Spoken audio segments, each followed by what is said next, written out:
the TFNB Your Bank for Life studio. Now, it's time for the SMOAK Show.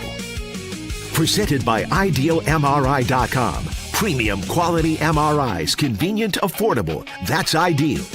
And by Texas Farm Bureau Insurance. We are Texas Farm Bureau Insurance, your insurance provider built by Texans for Texans. And we've been protecting families in our great state since 1952.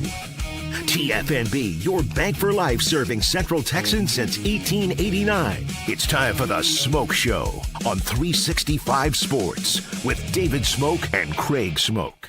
And good afternoon. Hope you've had a really good day. It is the end of the week, and we have who will be attending Big 12 Media Days for the various 16 teams in the early part of July. We will be there both days in Frisco. I'm David SMOAK, Craig SMOAK with me as well. I got to say this. Have you seen these for a while? They've been out for a while. This is that old-fashioned. This is not very large, not the large bottle, but this is a Diet Coke. I think this might be maybe 8 to 12 ounces. I love it because the cans were nice, and I do drink those, but I wanted to show this off. That Diet Coke's my favorite drink. I know it's Craig's favorite drink, and it's in a bottle like the days of old when I was a kid. So I wanted to bring that up today. Okay. Well, you did. So congratulations on it, man. It really is like, when people get older, they start to go in the cycle over towards being almost like kids again. Yes, you go backwards. Like you are amazed more often than not by the most simplistic things in the world. And glass bottles, which have been around for forever, and they've been available, but maybe just not as promoted or as specific as the mini Diet Coke bottle. But the glass bottles are cool. They don't hold up very well in the heat. So good thing you're indoors with that, because that would be boiling hot in about 5 minutes, if not indoors. But I like the glass bottle from time when it can stay cold. It's really cold. good. It is cold. So I buy a couple of 8-packs. I think they come in 8-packs. Good afternoon. It's a way to start. What a way to start. I'm trying to. I am getting into that. Like, I want to be pop culture updated, and I know this isn't, but it reminds me. Well, yeah, you're right. When you get into my age, you start reflecting back on like the old glass Gatorade bottles that you'd take out of that cooler, and there was all that ice and a little bit of water, and it just commercials were done with that kind of like just icy cold drink. All right. So our guest today at 3:40, Chris Lowe. At 4:30, Zach Barnett will join us, footballscoop.com. Here is a new title sponsor for the upcoming Big 12 Media Days, July 7th and 8th in Frisco at the Cowboys facility. And I am excited about this. The Monster Energy drink, which I drink. I do. I drink the smaller ones with the little kind of a lime green circle on the top. Monster Foot, I will get to know their person in and out throughout the time, but they announced that today as the naming rights. Good for them. I won't be partaking myself. Hope they have more to offer than just Monster and bottled water.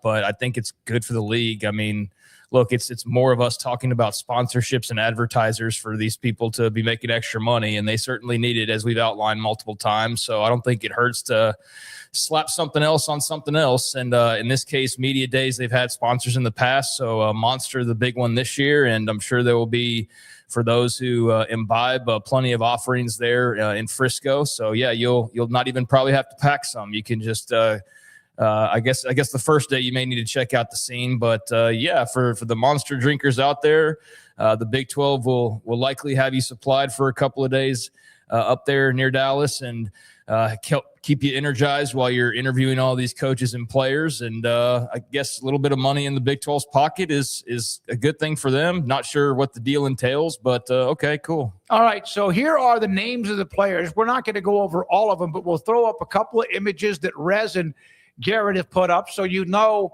your favorite school, if it's Kansas State or if it's perhaps Utah. Here are the players. In the first day, Arizona State, there you see the logos of all of the teams. For example, our good friend at Arizona State, C.J. Fight, the defensive lineman, who is an all-conference player. He's on this list. For Baylor, there's DJ Lagway. For BYU, Bear Bachmeier, L.J. Martin, and there's others. And then for UCF, Alonzo Barnett, look forward to talking to him, the quarterback. And for Colorado, Julian Lewis will be a part of their list and a part of their group. The last couple of teams to get to for Houston, look forward, Connor Wigman, Oklahoma State, Drew Mestemaker, Caleb Hawkins, the transfers, Texas Tech with a badass tight end in Terrence Carter, along with the big, tall drink of water wide receiver in Coy Aiken. There's Pollock and Roberts and others, and their offensive line really may be better this year. Wilson, of course, as one of the anchors of that.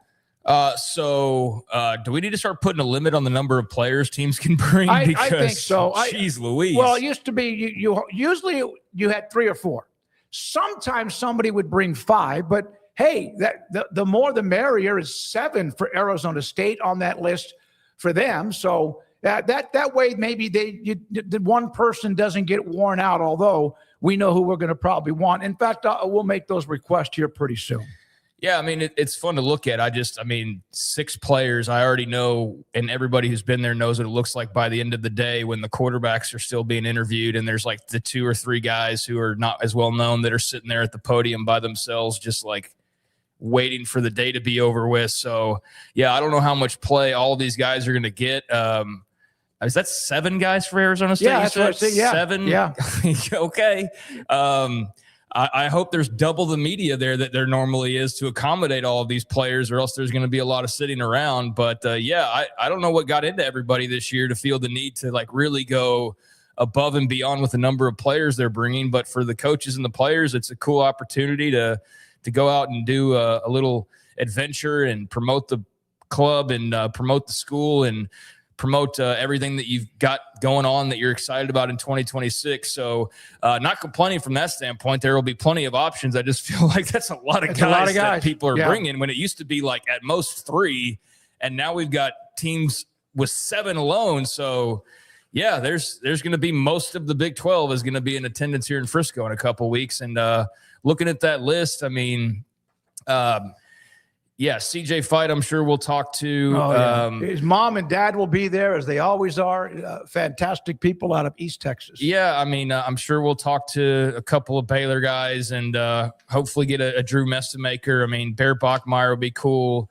I'm sure Brendan Sorsby would have been in tow if not for everything that happened, but still Tech with plenty of guys to represent the team there. And I think I'm just a lot of excitement about a lot of these teams and what they're going to be capable of doing this year, and this big flex of kind of promoting and propagandizing, your upcoming, not propagandizing, but like this kind of is the propaganda, though, I guess, in a way, right? Like you're going out there and you're marketing, but maybe propaganda is too harsh of a word. Yeah, well, it just seemed like that's almost like a negative tone. Word, but it's out there to put your storylines out there and to set your narrative and to kind of do all of that. So I'm very interested in hearing from a lot of these guys and also their coaches as well. So, there's the first wave. And I'm just trying to see if there's anything that's like, well, let's go to stands out or crazy. But, LJ Martin, BYU would be another fun interview, being an El Paso guy. So we'll have plenty of options on day number 1. So that's Tuesday. Now let's get to Wednesday. And Wednesday starts off with the logos again. Arizona at the top left-hand corner. Arizona will bring Noah Fafita, stud quarterback. He will be there. There are others too. I'm just mentioning, and of course the quarterbacks get a lot of the attention. Cincinnati with their new quarterback in J.C. French. Iowa State with Jalen Rayner, quarterback with the Cyclones. Of course, a brand new, good first time we'll be able to talk to Jimmy Rogers since he was hired to replace Matt Campbell. KU. Cameron Pickett, Calvin Clements, a hell of a player. That's part of their contingent. K-State with Avery Johnson and his long golden locks. TCU, Jaden Craig, the Harvard transfer at quarterback. And then also Utah, Devin Dampier, one of those that will be there for them. And then also West Virginia with Jaden Bray, Nick Krahe, and Jameer Latimer II with just the 3 for West Virginia. Yeah, and none a quarterback. So that's interesting that they're not going to bring either Michael Hawkins or Scotty Fox Jr. Is that still, I guess, wages on that little bit of a battle there? But yeah, I think this is a bit more of a tame day. Day 1, people are clearly excited and bringing the bulk, although Arizona and TCU are bringing pretty big contingents. I guess KU and Iowa State not far behind, but Yeah, nothing jumps off the page necessarily. I mean, pretty much everybody bringing their quarterback outside of West Virginia. And I guess Kansas there is also not bringing a quarterback. But, yeah, some big names on here. I mean, the ones that pop off that I would love to talk to would be Noah Fafita and, really all the quarterbacks, of course, are usually of interest. But Jaden Bray, expecting him to have a big year this year for West Virginia. And I think they'll need him to be their best version of themselves. And then a lot of guys like on both of these lists where I don't know a ton about them. So I'm sure there'll be some guys that we get to know. Well, that's good because that way we get to know them because they're there. And what happens is we get there early on Tuesday morning. We record interviews, then we go live. And then, of course, the same thing first thing on Wednesday morning. That doesn't include the fact that the 16 coaches will be there too. Yeah, we're going to have to almost have something else to offload some interviews to because I don't have a feeling we're going to be able to put all of them on the air given the volume of them that we will probably have. So, yeah, we're going to have to figure out how to handle the abundance of people that we'll talk to because if anybody's seen him in action at Media Days, it is 8:30 a.m. to showtime. It is nothing but interviews. So we'll have 10 of them before we even hit the airwaves. It's like going to an amusement park and a chance to ride all the. Except for if you got to pee, you never get to get off the ride. Well, you can go. Believe me, if anyone's going to have a break to do that, it will be me. But it's great because we will also, of course, have a chance, as I mentioned, to get the various coaches on. Wet Blanket, Jaden Bray was on the 21 Oklahoma State Fiesta Bowl team. Good Lord, he is old. No, he is, yeah. He's and he battled injuries last year and the year before, and so I think it's just one of those where you're hoping you're as optimistic as you can be right now about how good your team can be. So, hey, if everybody stays healthy and if everybody's their best version of themselves, like Jaden Bray should be pretty good, right? But can he stay healthy is the big question. But yeah, it does seem like we're on the cliff's edge though of not feeling like every season now they're like that guy's still in school. I mean, I'm sure we'll still have some of that from time to time, but it really and I feel like we've been saying this for about 2 years now, but really truly it does feel like we're on the cliff's edge of the guys who feel like they've been around since the COVID times, basically. So, yeah, Jaden Bray does feel like he's been around for a while. Hell, Avery Johnson feels like he's been around for a while, even though he hasn't really been. We've just seen he's been like to 4 media days now at this point. Hell, 2 years ago in Vegas, that's when you knew that things were different.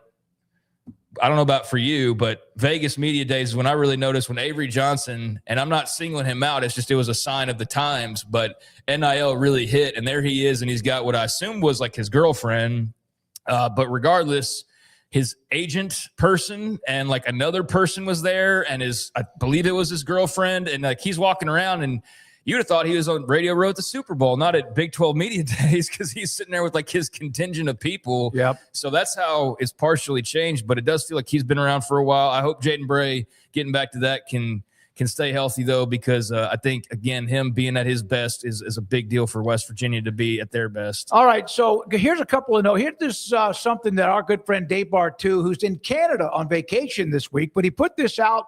You got a note about Brendan Sorsby, is that right? Yeah, I mean, I just do have a quick note Brendan on him. Sorsby note. And by the way, thanks to Garrett and whoever else contributed to putting that graphic together. I know that's a lot of names. Rez, thank you as well. A lot of names to have to put together. So appreciate you laying that all out there because I know that's time consuming. And again, didn't realize how many names are on this, but we will have a bunch of folks in Frisco here in a couple of weeks. So to some Brendan Sorsby news, as there are still trickles. This coming out in the last hour or so, but the CFL, the Canadian Football League, said today that quarterback Brendan Sorsby will not be allowed to join any of its teams for the upcoming season.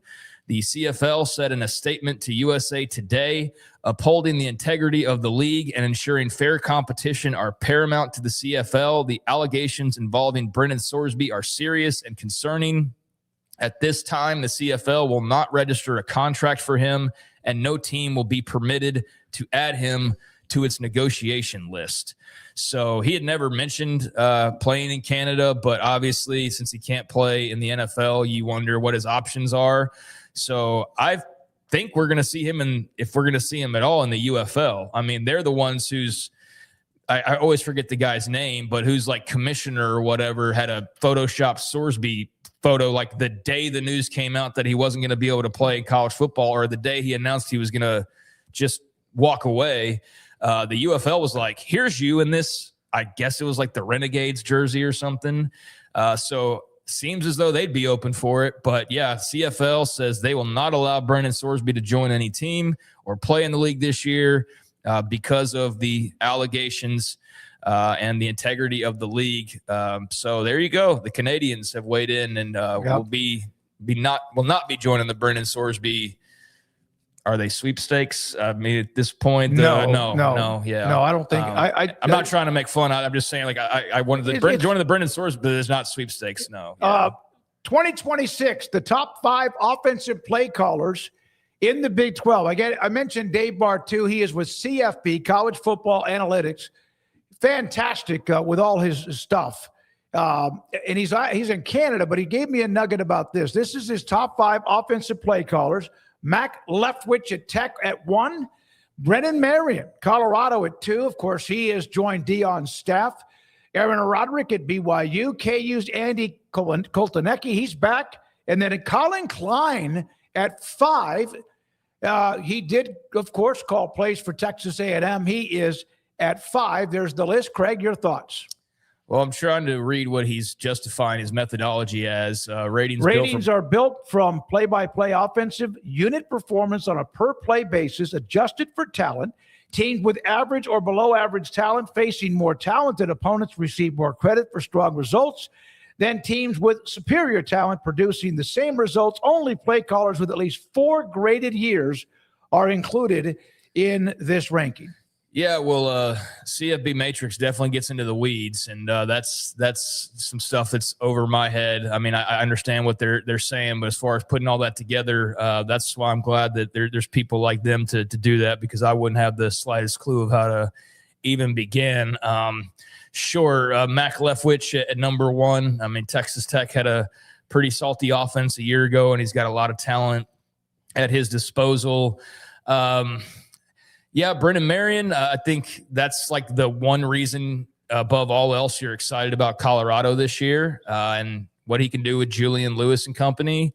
Aaron Roderick and BYU were really good offensively a year ago. I think they only stand to be better with pretty much coming back in mass. And, I mean, we'll see on Andy Kotelnicki. I mean, yeah, he was really good the last time in Kansas. Not much to write home about last year at Penn State. And, yeah, I think the reunion with Lance Leipold is something that really is like the highlight of their offseason as well, is just like what that reunion could re-spark. But I don't know about having him in like the top 5 play callers already again. I mean, there's a lot of questions on here. I mean, Leftwich and Roderick, that's one thing. They've been doing it. I know the others have been calling plays as well, but just plugging them back into the league, I think – it's going to be interesting to see where the top 5 really lands. And maybe it is these 5 guys. I mean, they're all proven. They've got some success, but don't know that I would rank the same 5. But that's just me going off of vibes and not this methodology that CFB Matrix put together. So I think that would mean Kansas is going to be probably way better than I anticipate.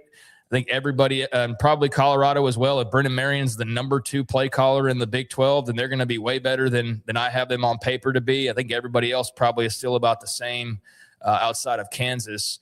But yeah, interesting look in, and just some new names, some old names, but some freshness certainly play calling wise in the league this year. I did not dig this deep into it, but I wondered if Jake Spavital would be in that mix. But remember, there's 5, there's not 9, there's not 16, because he's known as a hell of a play caller with what he did with Sawyer Robertson, even when they struggled, and then what he did at Cal, and even what he did prior to that. So it'll be interesting.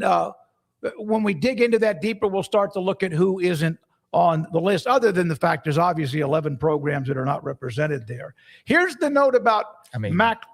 Yeah, I mean, there's a bunch of like we don't know about TCU and what that's going to look like. Obviously, with their changeover, I think there's some others. There's a lot of the coaching changes. Iowa State, what does that possibly look like? So yeah, we can revisit this at the end of the year. Yeah, with Kendall Browse has moved on, right? TCU is at made the change there. Yeah, Mac Leftwich. This is why he had him as the number one play caller. 5-star rated coach. These are again from Dave Bartu.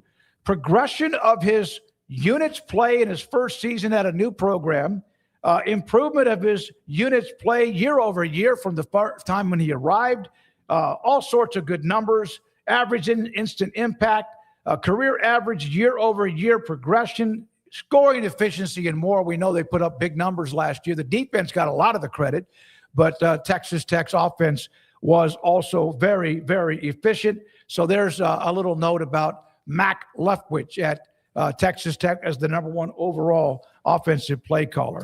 I could have been a proofreader in my day. There needs a K on the end of Mac, but nevertheless, yeah, he's a bright young coach, and I think got the talent at his disposal to be very good once again. I think they're going to be a bit different with Hammond's running ability and with just the running back room that they have. I don't think they're going to have to be as reliant on elite quarterback play, which has been a big part of the discussion. They weren't relying on that last year, mind you, either. But I don't feel like when we start talking about the whole Sorsby situation, they're like, oh, my God, you took away the quarterback. How are they going to score points now? It's like, oh, well, they're going to hand the ball to Jacoby Williams, or they're going to, hand the ball to Cameron Dickey. And I think that'll be quite a successful option for them, those two guys. But, yeah, how does Will Hammond run the ball as well? They're going to be pretty nasty because that offensive line should be good.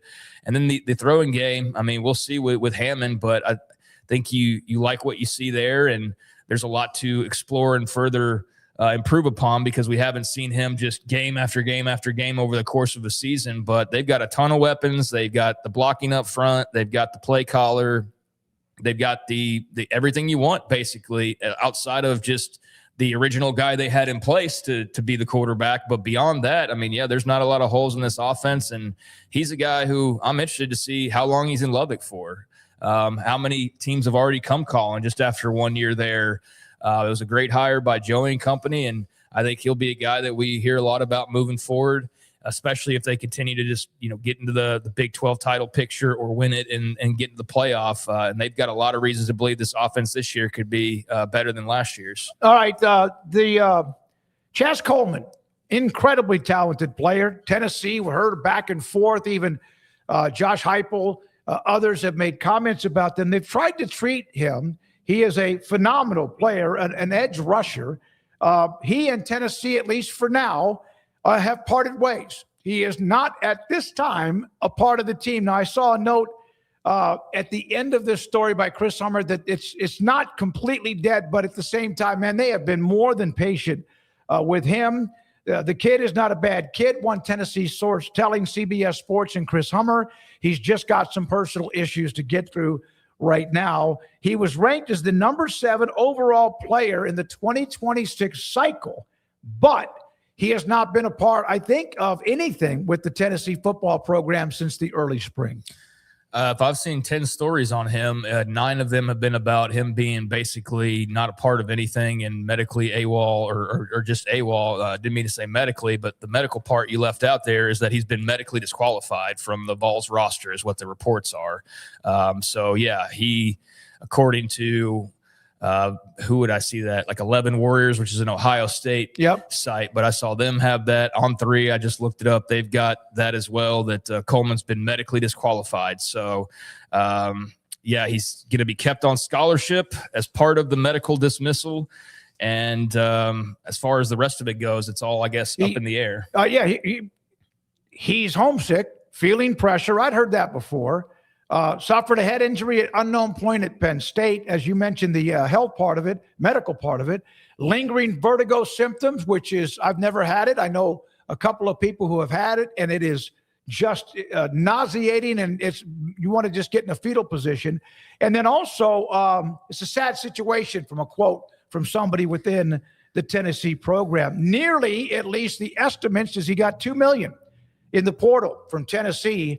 and it looks like he may not play a down. Well, I'd be curious to see how they front load these deals. I mean, you can't possibly be agreeing to deals that are just all guaranteed money, right? I would hope not, especially given what we've seen this offseason with this and with Sorsby and other potential players as well that we're just not thinking of right off top. But yeah, I would sure as hell hope Tennessee didn't give him the full amount up front. And there was some like, hey, you make it to the start of the year and then we give you another check and you make it to midway through the year, or however they set that up. Because if not, that's just moronic handling of money if you're just giving these guys the money with no repercussions whatsoever. So yeah, medical disqualification, a professional way to say homesickness above all else, even though apparently there were other things. This has just been a mess the entire time he's been at Tennessee. So yeah, good luck to him. I know General Ursus and others are probably at this point like, see ya. It's exactly what General Ursus, our Tennessee Vols fan, one of them, but glad Coleman's gone. All he was doing was collecting a check and not showing up to work. Yeah, exactly. So like you would hope that schools have wisened up, if not already having that in place, where guys can't just come in, cash a free check for a few months and then bolt under whatever guise of medical issue or homesickness or whatever the case may be. So hope that works out okay for Tennessee. Know that that's a big sigh of relief, though, for the Vols fans out there who were, absolutely sick of hearing about this young man and his lack of contributions. Again, if I heard 10 stories about him this offseason outside of the big splash that he was when you got him and he was this big target and this big land and signee and everything, since then, of the, let's say, 10 stories I've seen, like I said, 9 of them are, well, he's somewhere, and it's not at practice, but he's somewhere around here, and we're going to check back in on him and see what happens. And so, yeah, this seemed like the logical conclusion was that this was headed towards him not being involved. So good for Tennessee to have some finality here. They can move on and not have to deal with that any longer. We mentioned yesterday we had, in fact, Steve Bartle on, who covers Utah, that they have switched or will be switching from Under Armour to Adidas. That's a done deal. It's just a matter of the calendar flipping eventually. Brad Crawford at CBS Sport put up this note of the 5 schools right now that are on the verge of changing as of July 1st. Georgia Tech from Adidas to Under Armour. Penn State from Nike to Adidas. And I saw back when they did this, Penn State had this like open house where you could just come through and just get whatever you wanted for a cheap price. They were unloading all of it. South Carolina from Under Armour to Nike, Tennessee, Nike to Adidas, and Utah, as we mentioned yesterday, from Under Armour to Adidas. Well, Georgia Tech making an interesting choice. I mean, given that everybody else seems to be going the opposite direction of Under Armour, I guess only 2 schools on this list, but it just feels like a brand that's kind of lost some of its gas. But hey, it could work out really well for Georgia Tech because they'll be one of a few brands that are going to be invested in. I think Penn State, Nike to Adidas is super interesting. South Carolina getting back to Nike from Under Armour in particular. I know their fans probably love that, even though Nike's bulb has dimmed a little bit in recent years, but that's, I think, more for like shoes and fashion and stuff like that. I feel like when it comes to uniforms, most people you'd want to wear Nike above most anything else. Although Adidas has gained some ground, Tennessee and Adidas will be good. Look forward to seeing what they can cook up for them. And Utah, we talked about them going from Under Armour to Adidas yesterday. So not more money, but just more NIL opportunity is how that was being positioned. So yeah, cool. Look forward to seeing whatever kind of change-ups they make to the uniforms. That'll be the biggest deal to me. And then I know for the fans, it'll be what kind of merchandise and stuff they push out. But cool. Cool looking at some of these changes. Got 1 or 2 more stories. Chris Lowe will join us from On3. He wrote a phenomenal, if you haven't read it, feature. Does a lot of great exclusive type interviews, has a chance to get in front of coaches, players, etc. on Kirk Cignetti. He's going to join us today at 3:40. At 4 o'clock, we're going to get to that eventually. We've had it. Yesterday, we finally got to that turnover plus or minus, but estimated plus or minus wins in the Big 12 in football. We'll do that today at 4 o'clock. Elliot Cadeau from Michigan. With May now with the Mavericks, he's now been through the draft. Michigan's had a couple of players say they're coming back, and the MVP of the Final Four, player of the Final Four MVP, Elliot Godot is coming back to guard. So pretty good news. Looks like that Mike Boynton is keeping a lot of that roster intact, and that's a note on the Wolverines in basketball. One other note. Here is, now, we bring up a lot of attorneys. We've had a lot of them on, and even legal experts. Darren Heitner, we've discussed Darren before. Here is what he is saying about why the new policy for the 5 years clock in timeline. This is what his argument is. The NCAA drew the eligibility exclusion line exactly at the class of 2022. We've discussed that. You had to draw it somewhere. That class spent 4 years competing against COVID-era 5th and 6th seasons that watched former pro players deemed eligible.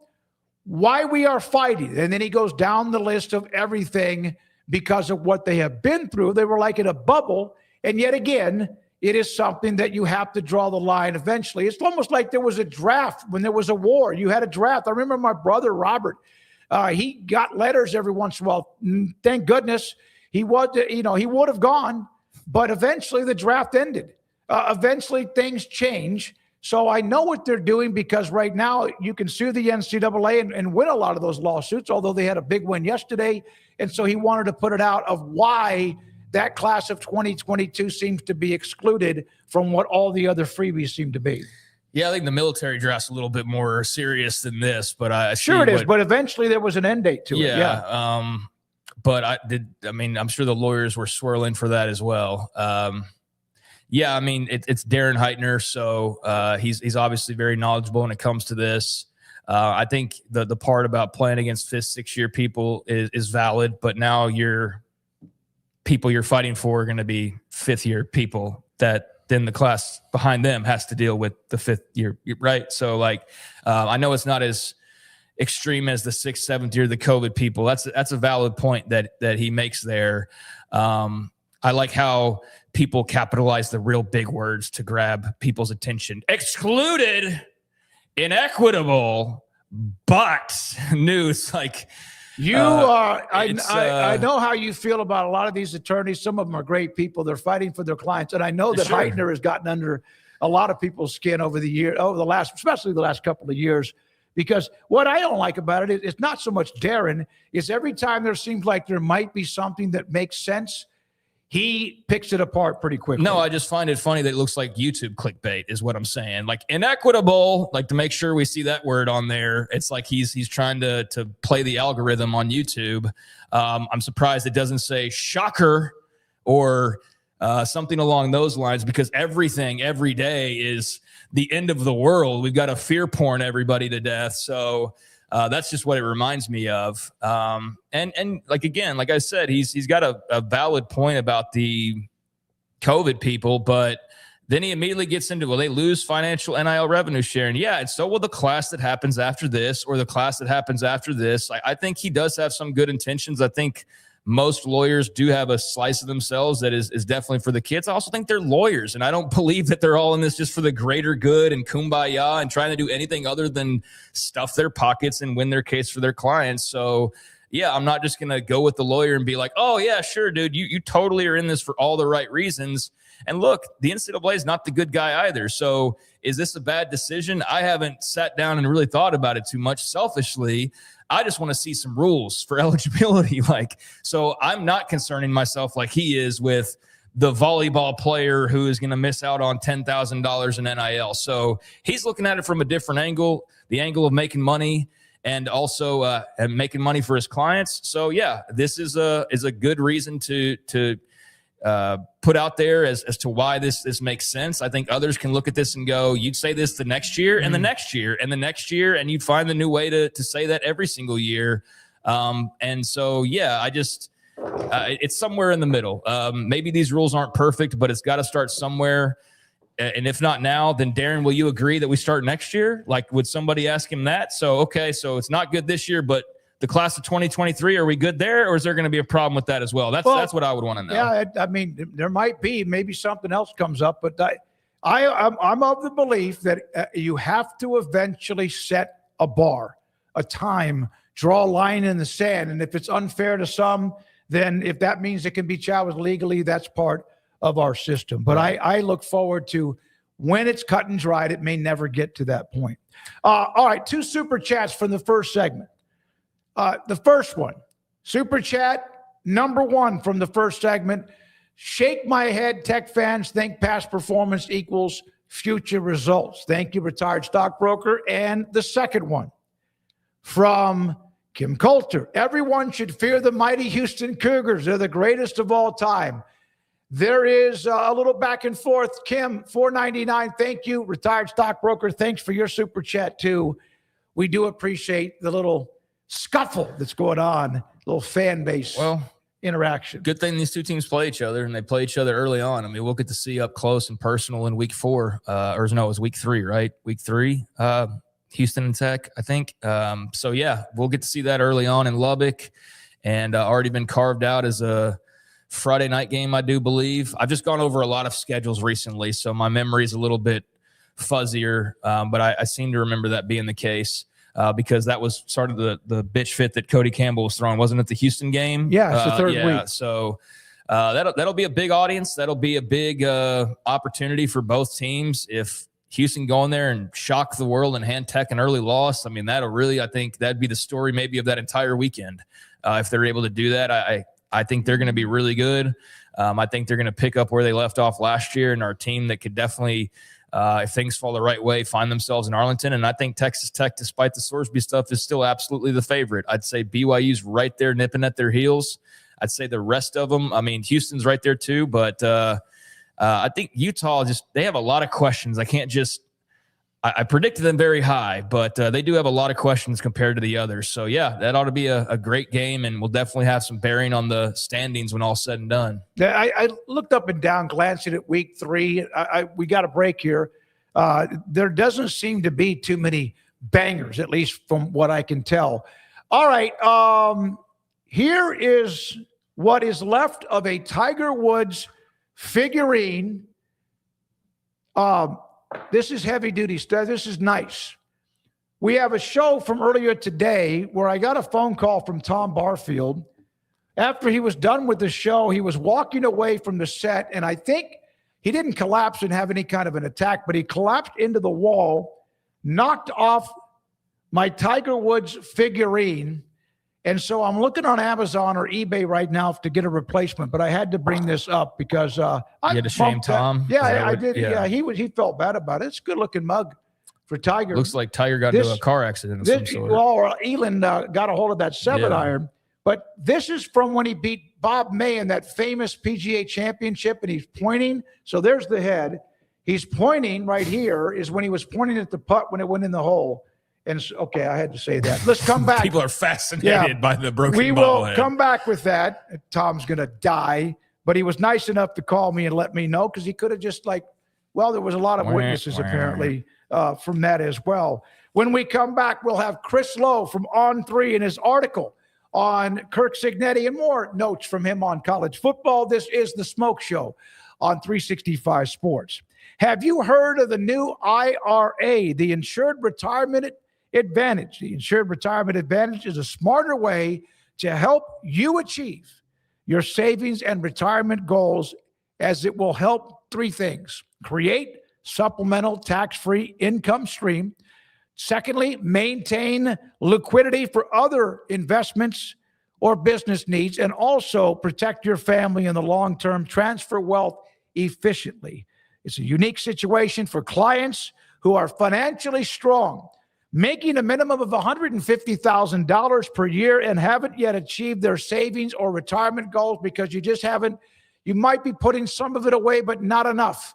So it's the IRA, the new IRA, Insured Retirement Advantage. Contact NorthstarFundingPartners.com. Broker is your Lennox Premier dealer. Right now, qualified buyers can make no payments and get no interest financing for 12 months on a new Lennox home comfort system. Conditions apply. Call Ray Broker Air Conditioning and Heating Specialists for details and a free estimate. The reason that their service is outstanding because the people they have working, behind the desk and the folks working out in the garage, taking care of business. And they give you a date, they give you a time, and they're spot on. And they're professional, they take care of it, and they answer all your questions, and they're fun to work with. Like Alan Samuels always said, Waco has a lot to offer, and so do we at Alan Samuels Dodge, Chrysler, Jeep, Ram, Fiat. Come by, let's be friends.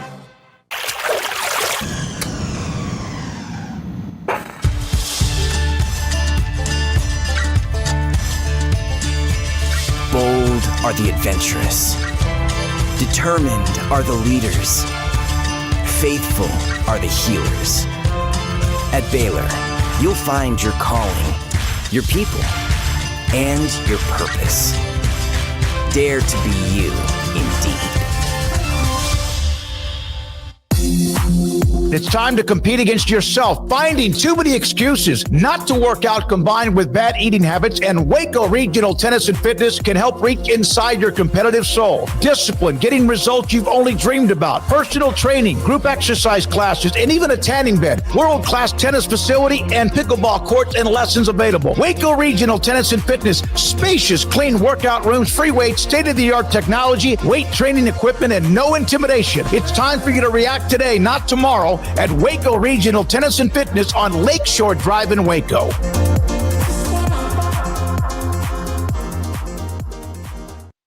Serving Central Texas since 1889, TFNB Your Bank for Life takes pride in being more than a bank.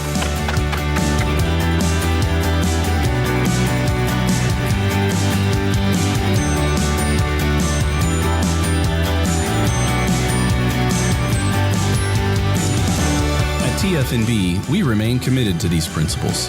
If you value them too, come join us. TFNB, your bank for life. This 3 o'clock hour is brought to you by QC Kinetics. Feel better, move better, live better with regenerative medicine using your body's own healing abilities for natural pain relief. No surgery, no drugs, no downtime. With locations in Dallas and Houston at QCkinetics.com. It's time for the Smoke Show on 365 Sports with Craig Smoke and David Smoke. Chris Lowe on 3 joins us right off the mid part of our show here in the first hour. Unbelievable columnist and writes features, has done that forever. And the one he wrote about Kurt Cignetti, I just loved it. Kurt Cignetti, who led Indiana to a national championship in what has been an unbelievable turnaround. Chris, thank you very much for your time.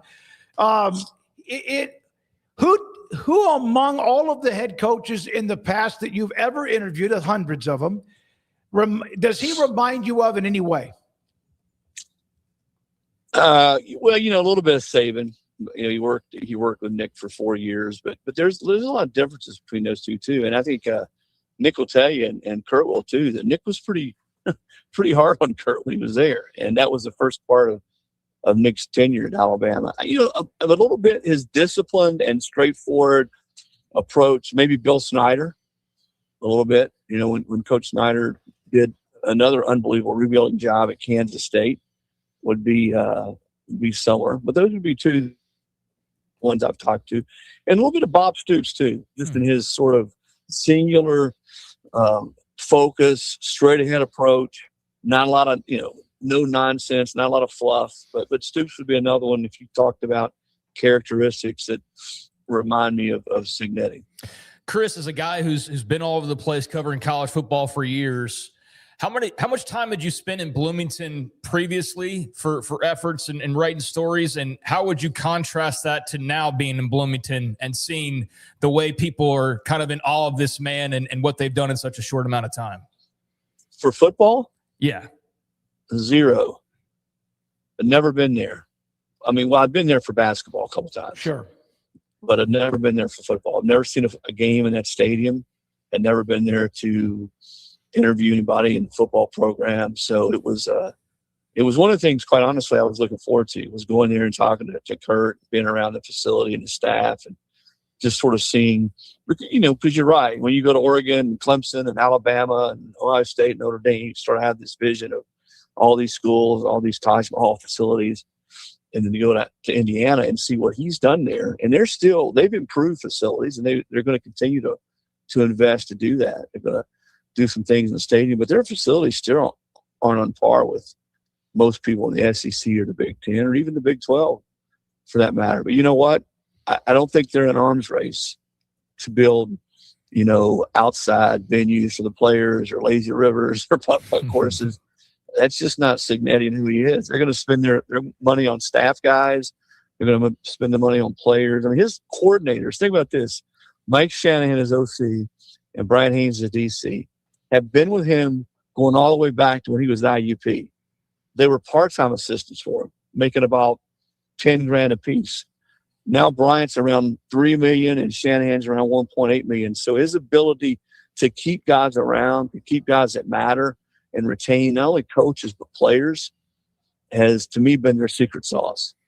So no crimson-colored waterfalls in the player facility? No, didn't see any waterfalls. Yeah. He doesn't have a single, and I may have missed it. I think I asked him.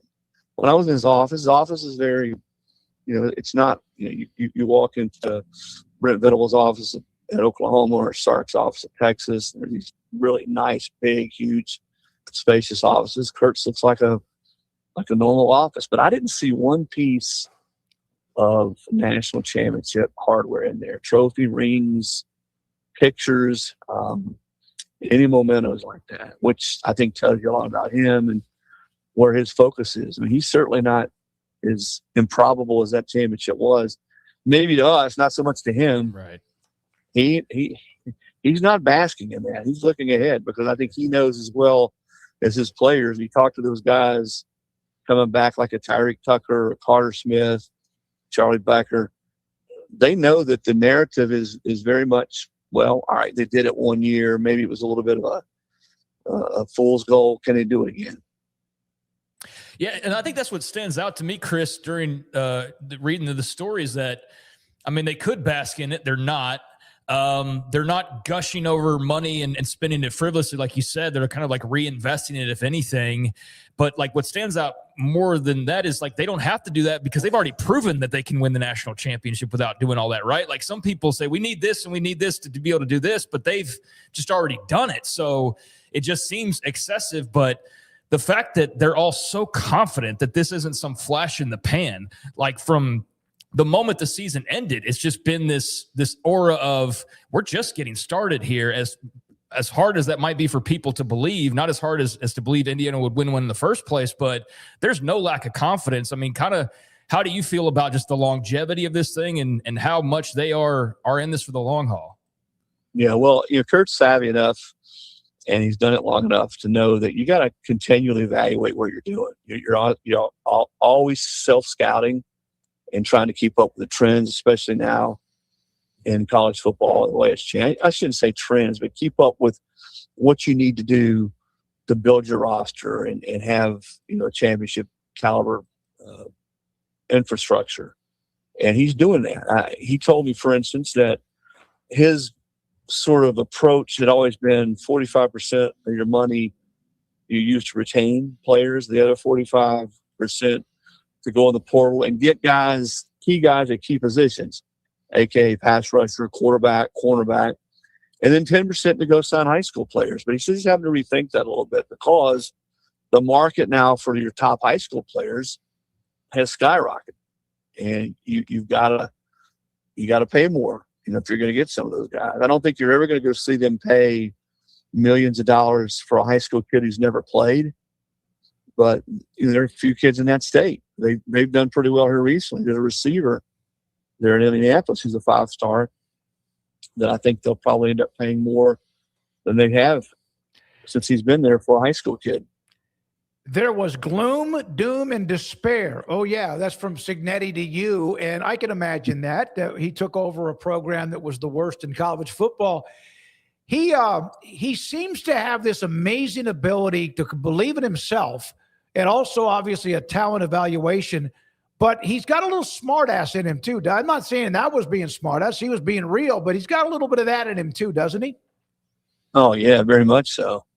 I think he sort of revels in that and being that bite back type of personality. And he loves, you guys mentioned a minute ago about chip on his shoulder, being angry. He told me, he said, I think I coach better when I'm angry. I find something to piss me off.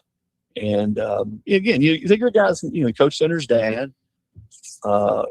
came up understanding. His dad was really hard on him at times and could be real critical. He joked, he said, I had to kick him off the practice field one year at IUP in my second year there. You know, he coached under John Majors. He coached under Nick Saban. So he's had guys, old school guys like that he's coached under that I think have shaped him in different ways. But he very much is that. He's not afraid to bite back. I think there were times when he was Saban, he bit back. Maybe a couple too many times, which is why they didn't last maybe past 4 years. But it's that's sort of part of his deal, and I think that's one of the reasons he's been as successful in 2 years, because he really did. I think the way I phrased it in my story was when he got there, he just sort of gave the middle finger to the college football establishment. He said, hey, I'm confident in the way I do it. My system has worked at JMU. It's worked at Elon. It's worked at IUP. Yeah, this is Power 4, but we're still going to be smart in the way we evaluate players. We're going to spend money wisely. I'm going to have a really good staff around me. I mean, you look at his personnel department. I'm not just talking about his coordinators, but you look at the guys he's got working in his personnel department, which really now the way football is played and the way you build rosters, that might be your most important department. Those guys are outstanding, and he's kept them together. They know exactly what he's looking for, and they know better than to bring him a player with a transcript that has a bunch of absences or he's changed high schools 2 or 3 times, because they'll never even get through the door with Signetti.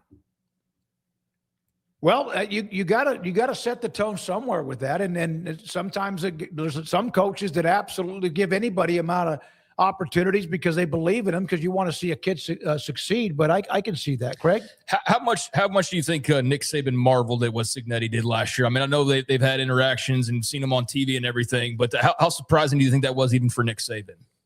I think he was surprised, like most people. I mean, he's been very complimentary of Kurt, and again, acknowledge that anybody who's coached with Nick understands that it's never going to be nirvana all the time. You know, he's going to be sometimes hard on his coaches and his players. But I think everybody, Nick included, had no idea that quickly he'd come into a place that had essentially foreclosed it. You know, they'd foreclosed it on football for a number of years, and to turn it around as quickly as he has. You know, the one thing Nick told to me that was, I thought, most telling, he says, listen, he said, Kurt has figured it out. He's an old school guy. He's a culture guy, but he's been able to sort of blend that with today's new approach to football and spending money, who you go get, who you spend money on, and getting guys that are older. They still have, I don't know, maybe as many as 12 or 13 starters this year that will be in at least their 5th year of eligibility. Yeah, and that's one of those things that got not under his skin, but you mentioned he hears things. For example, I know he wanted to beat the living crap out of Alabama, and he did, but the things of, well, yeah, but they've got a bunch of 24-year-olds. He hears a lot of different things. A lot of coaches would probably not admit that. He's not afraid to say, yeah, I hear some of that stuff that's being said. Yeah, well, and of course, with their Meteoric Rise last year, there was so much said and written about them that I'm sure you heard a lot about a lot of things. But as he told me, listen, we're playing by the rules. Mm-hmm. You know, we're playing, everybody else can play by those same rules. You know, if you want to go get a 5th year guy or 6th year guy now with the 5 to play 5, it may be harder to do that. But nobody else is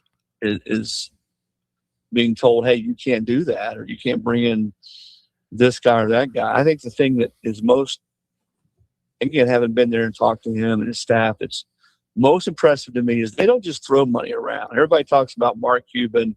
They got a billionaire he's funding. Well, yeah, Mark has been really generous.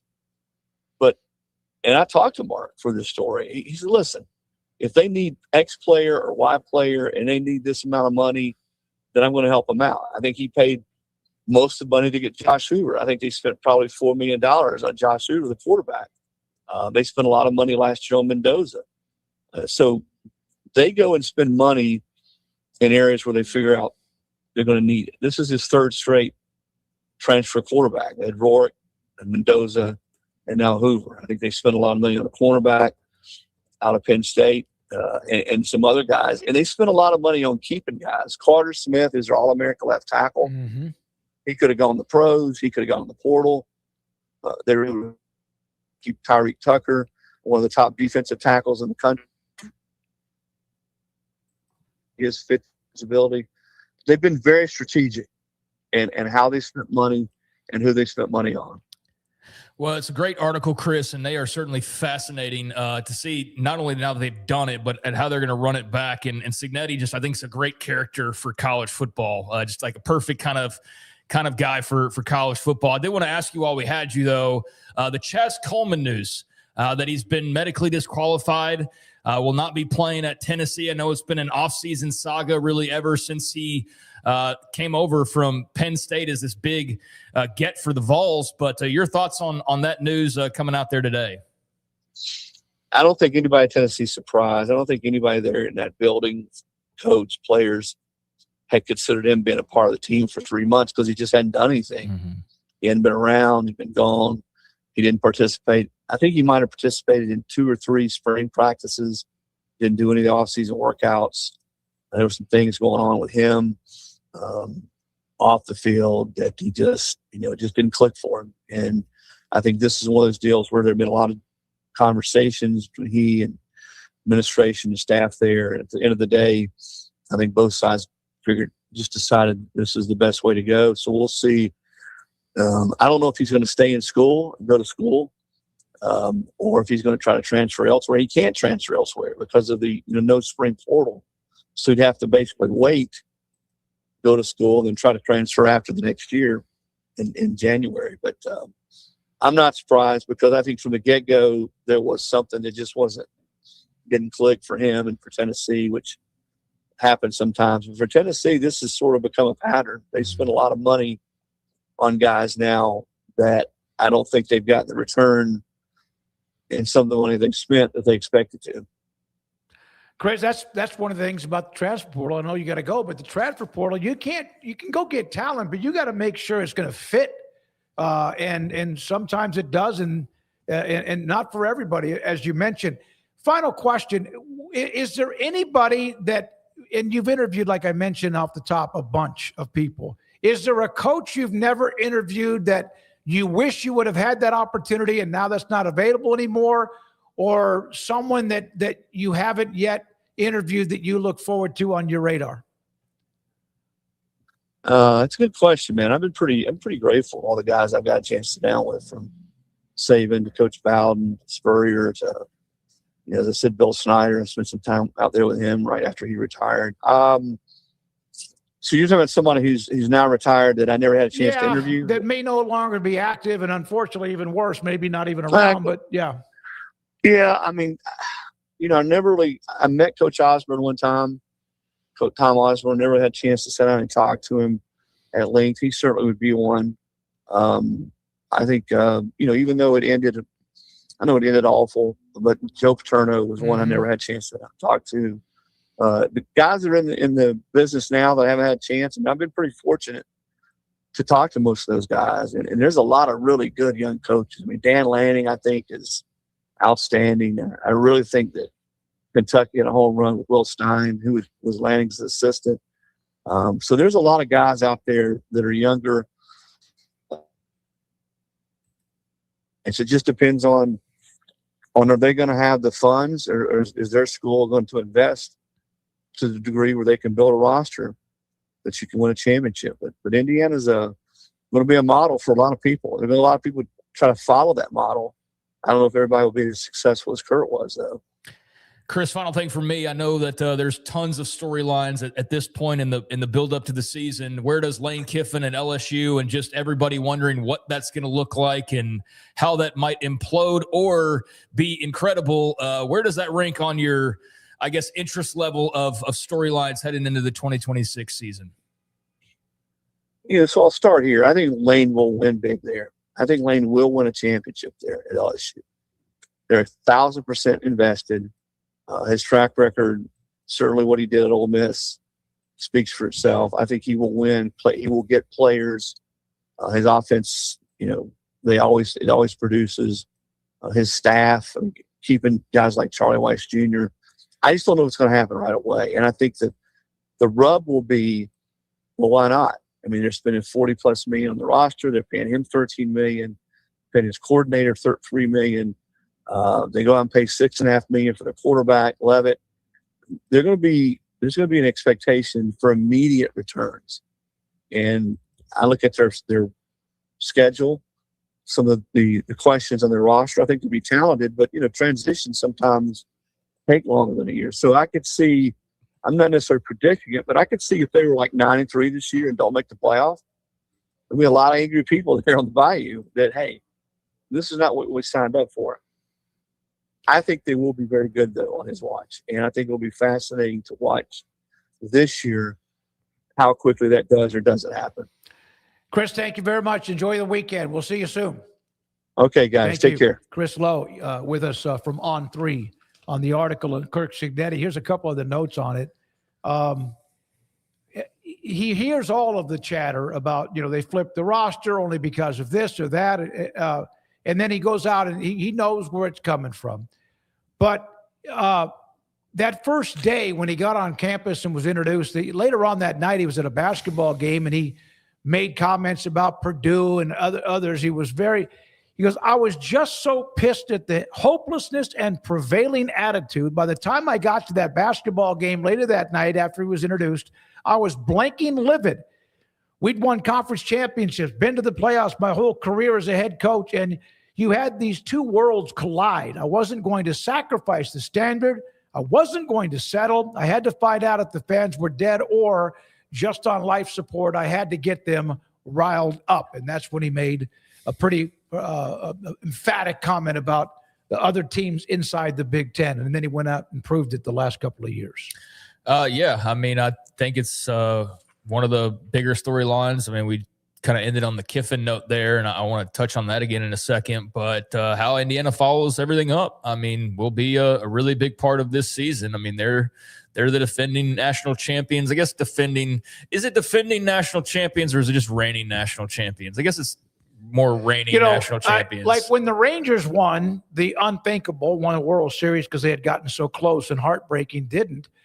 I guess it's raining for sure. Well, until there's another one. To me, it is. But you're the defending national champions. But I think you're the defending national champions not until the next one is crowned. I think until the next season starts.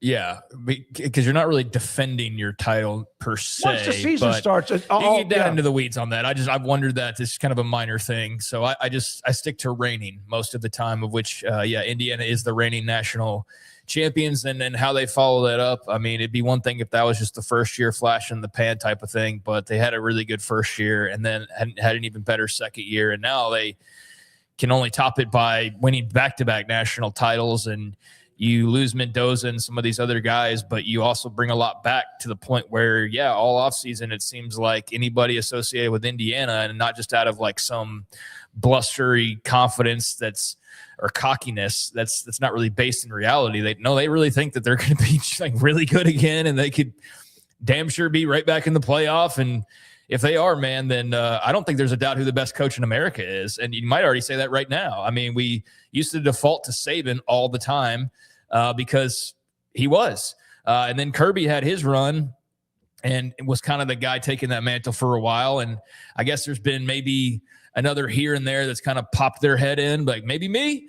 But I mean, for some, if they want to say Cignetti's already that guy, then I would be fine with saying that if they were with another title. Like, I don't think there's even an argument that he's not the best coach in America right now. So it's weird to think that the head coach at Indiana and this guy who was just gracing the sidelines in a really good JMU program a few years ago has just ascended this quickly, but they have, and I'm fascinated to see how they follow it up. And good stuff there from Chris, a really good article if you just want some college football material to read this weekend. But on the Lane Kiffin thing, it does feel like they've built this massive campfire, and they've placed like a can of gas a few feet away, and they placed a box of matches kind of close by, and they placed like some cooking oil nearby, and it's not catching, but there's like all these elements that are right there that could just combust and create an even bigger deal.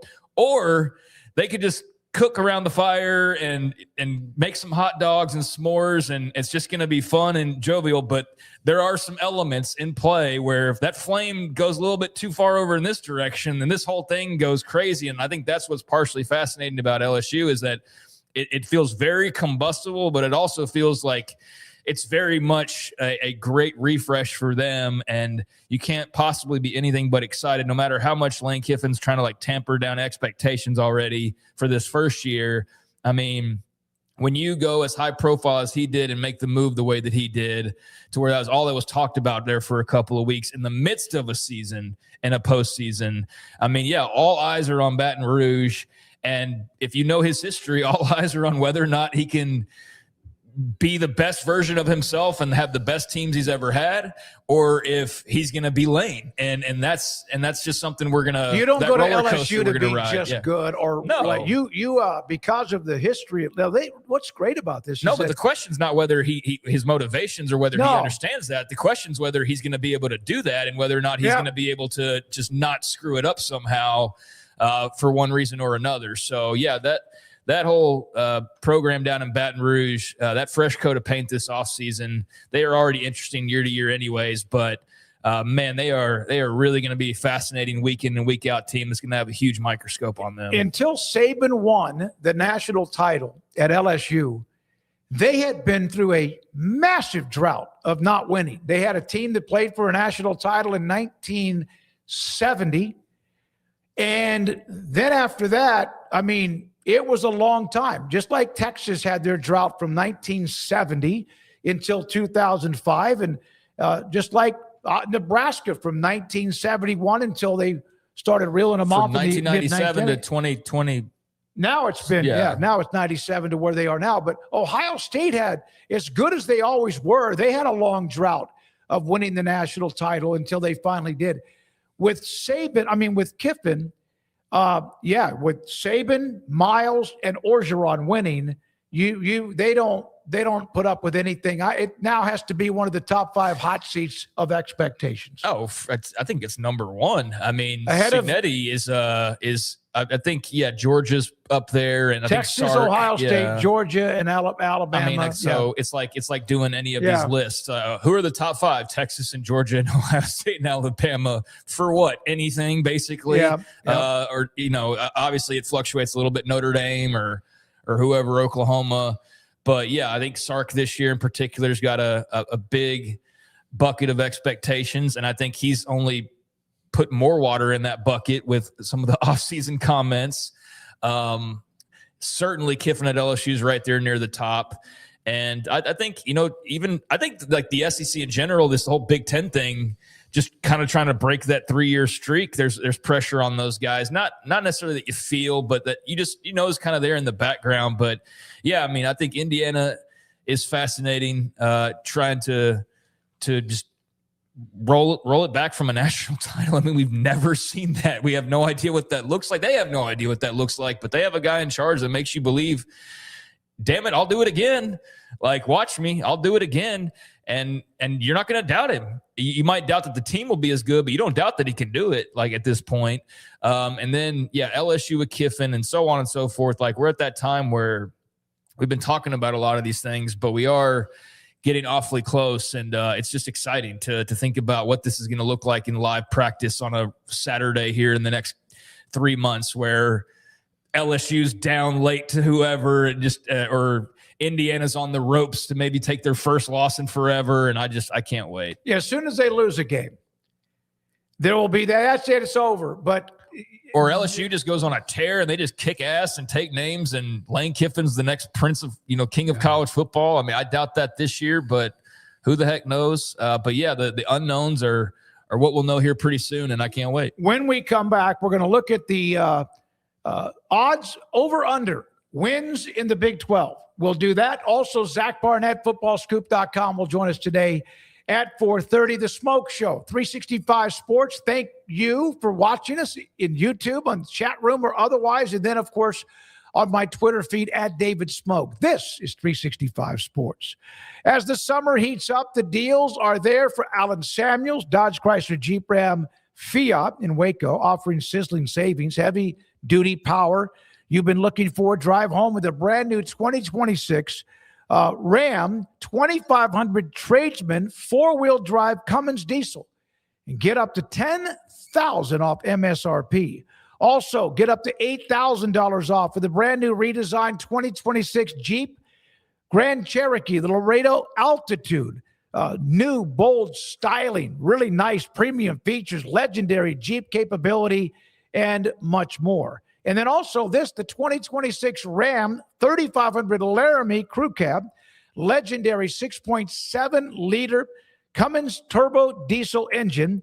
Right now, save up to $11,696 off MSRP, or choose 5.9% APR for 84 months as a standalone financing option. David Gray runs the sales department. Get with his guys and girls, and they will show you around, test drive whatever you need. Get the information. Ted Teague, CEO and General Manager. Alan Samuels, Dodge, Chrysler, Jeep, Ram, Fiat, Loop, 340 and east of 84 in Waco. It's in the major leagues for 24 years. And let me tell you, I can feel it in my joints. Shoulders, elbows, and knees. Trust me, pain doesn't retire when you do.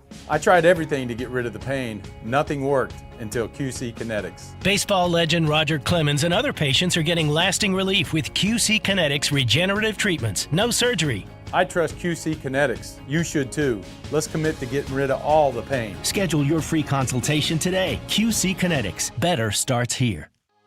With over 25 years of excellence in IT, Carrion Solutions is your trusted technology partner. From managed IT services to cutting-edge cybersecurity, our expert team delivers tailored solutions that drive success. Our portfolio includes products such as Veeam, Bitdefender, Microsoft, Cisco, and Fortinet. Call David Carrion and his team of experts. Call 888-522-2221 or visit us at carrionsolutions.com.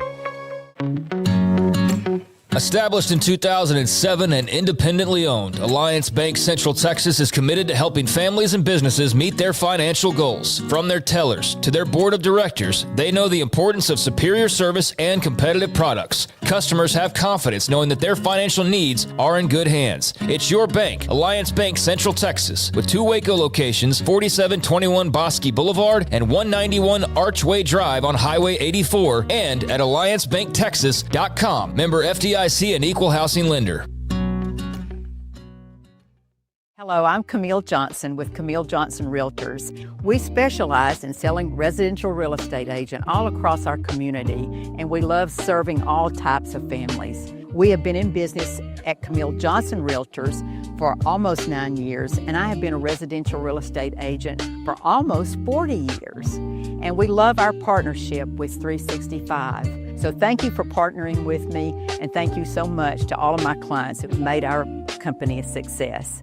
Celebrate American value and American quality during the Red, White, and Blue sales event at Richard Carr. Awards such as Best Interior, Total Quality, Reliability, and Best Resale Value. The Buick Envista turns heads at price points well below cars in the same category. Right now, save $2,000 on the already value priced 2026 Buick Envista. Plus, well-qualified buyers get 0.9% financing. Drive American quality and get American savings during the Red, White, and Blue sales event at Richard Carr. At Richard Carr, we give you more. Pepperoni Magnifico. Pepperoni Magnifico. Marco's Pepperoni Magnifico. Classic and crispy cut pepperoni, 3 melty cheeses, all on our fresh made dough. And starting at just $12.99 for a large, it's no wonder Marco's was named America's favorite pizza chain.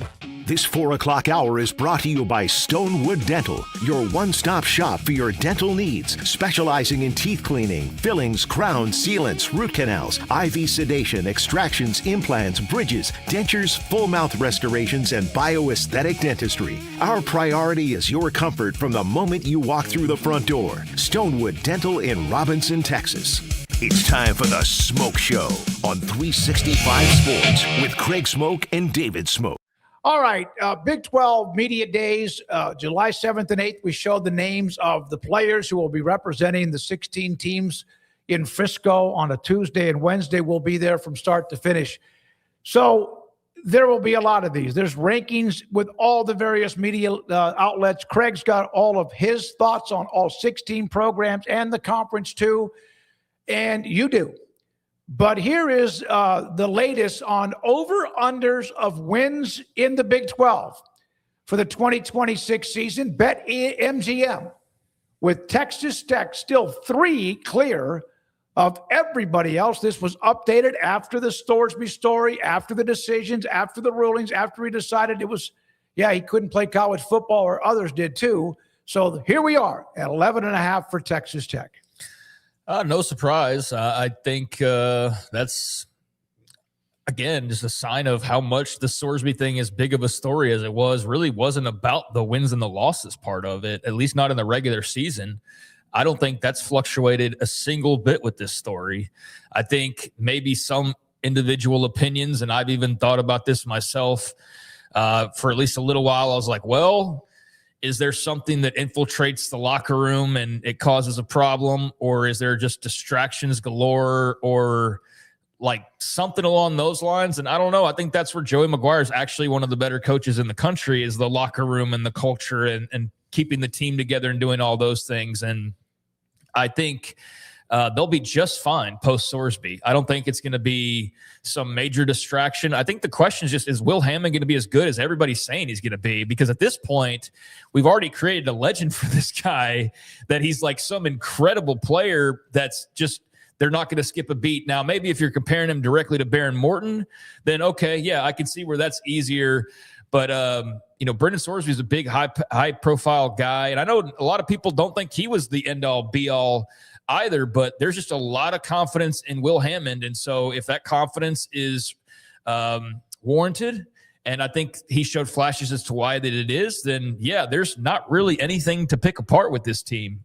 They've addressed pretty much everything. They've got depth unlike everybody else in the league. They've got high-rated talent unlike anybody else in the league. They've got continuity on the coaching staff. They have a schedule that's manageable. They got a weak non-conference. They've got, Tech at 11.5. You can go watch my video, but I'm right there, absolutely right there. And nothing that happened over the last couple of months changed that at all, and clearly not for Vegas either. And then there's a chunk, and this is kind of what happens. We thought there was maybe an upper tier of 3 or 4, maybe 5 teams, but there is a 3-game wins drop-off, and that's just crazy. A bunch. Utah, BYU, K-State, the first 3 underneath Texas Tech at 11.5. Do you see what I'm saying about Hammond, though? I want to make that very clear. I kind of did one of these. Hammond, he's right now, I think he's really, really good. He also is injury prone, and he stays healthy, they'll be fine because of also everyone around him, but he's also able to maybe carry them to a win or two with just because he does. Not that he can't win a lot with him, but comparing him to Thorsby is unfair. And I saw he might be better. That's where I'm saying, we don't know that. And there's just a lot of confidence where that's being said like it's fact. And it's like, no, it's not fact. He was recruited. Depends on where you rated Thorsby, because people are in different places with Thorsby. Some feel he was elite. Some feel he's a turnover guy or not big in big moments. And, so on. No. I always think about Thorsby last year was the opening game against Nebraska when he threw that fade pattern. It was underthrown. It was terrible.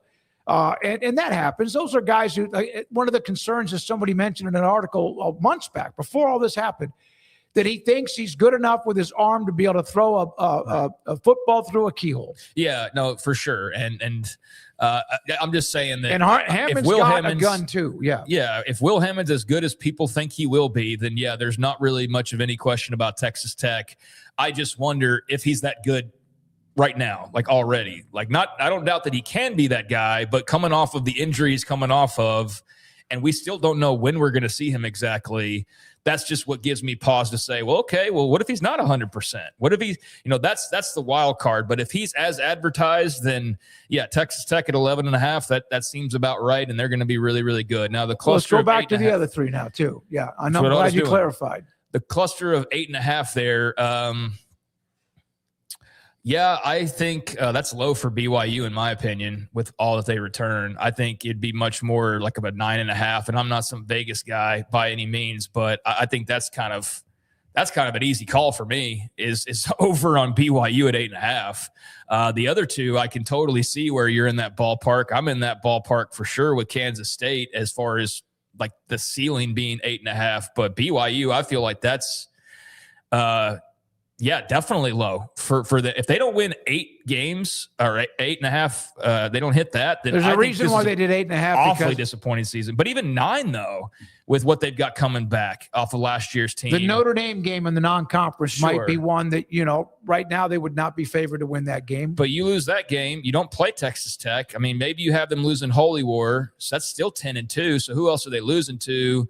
And even then, they could lose that game, and they still have to lose another game. So you could have them losing to Notre Dame, Utah, and another team, and they'd still be above 8.5 wins. And that's where I'm thinking, I would definitely go over on BYU. Don't take my advice. Utah, I'm higher on them, but I've also made it very clear that I could very well be over modulating on them a bit and giving them too much benefit of the doubt because they have a new coach and new lines and all of that. But K-State's getting a lot of love. I've noticed that recently. I'm really big on them with Colin Klein. I think I might have had them like right around this mark. I think for them 8.5 is just about right. I think 8.5 for Utah is very tempting because you can make a case where they are being overrated based on what they actually return, besides the quarterback room. And then BYU, I think that's low. I think they should be second at like 9.5 or something along those lines would be more appropriate for them, I feel like. So they have 9 teams would be bowl eligible at 6.5 wins or more. 9 of the 16, which is about what you would expect. Arizona 7.5, TCU 6.5. I think that should be higher. Arizona State not winning 7 games.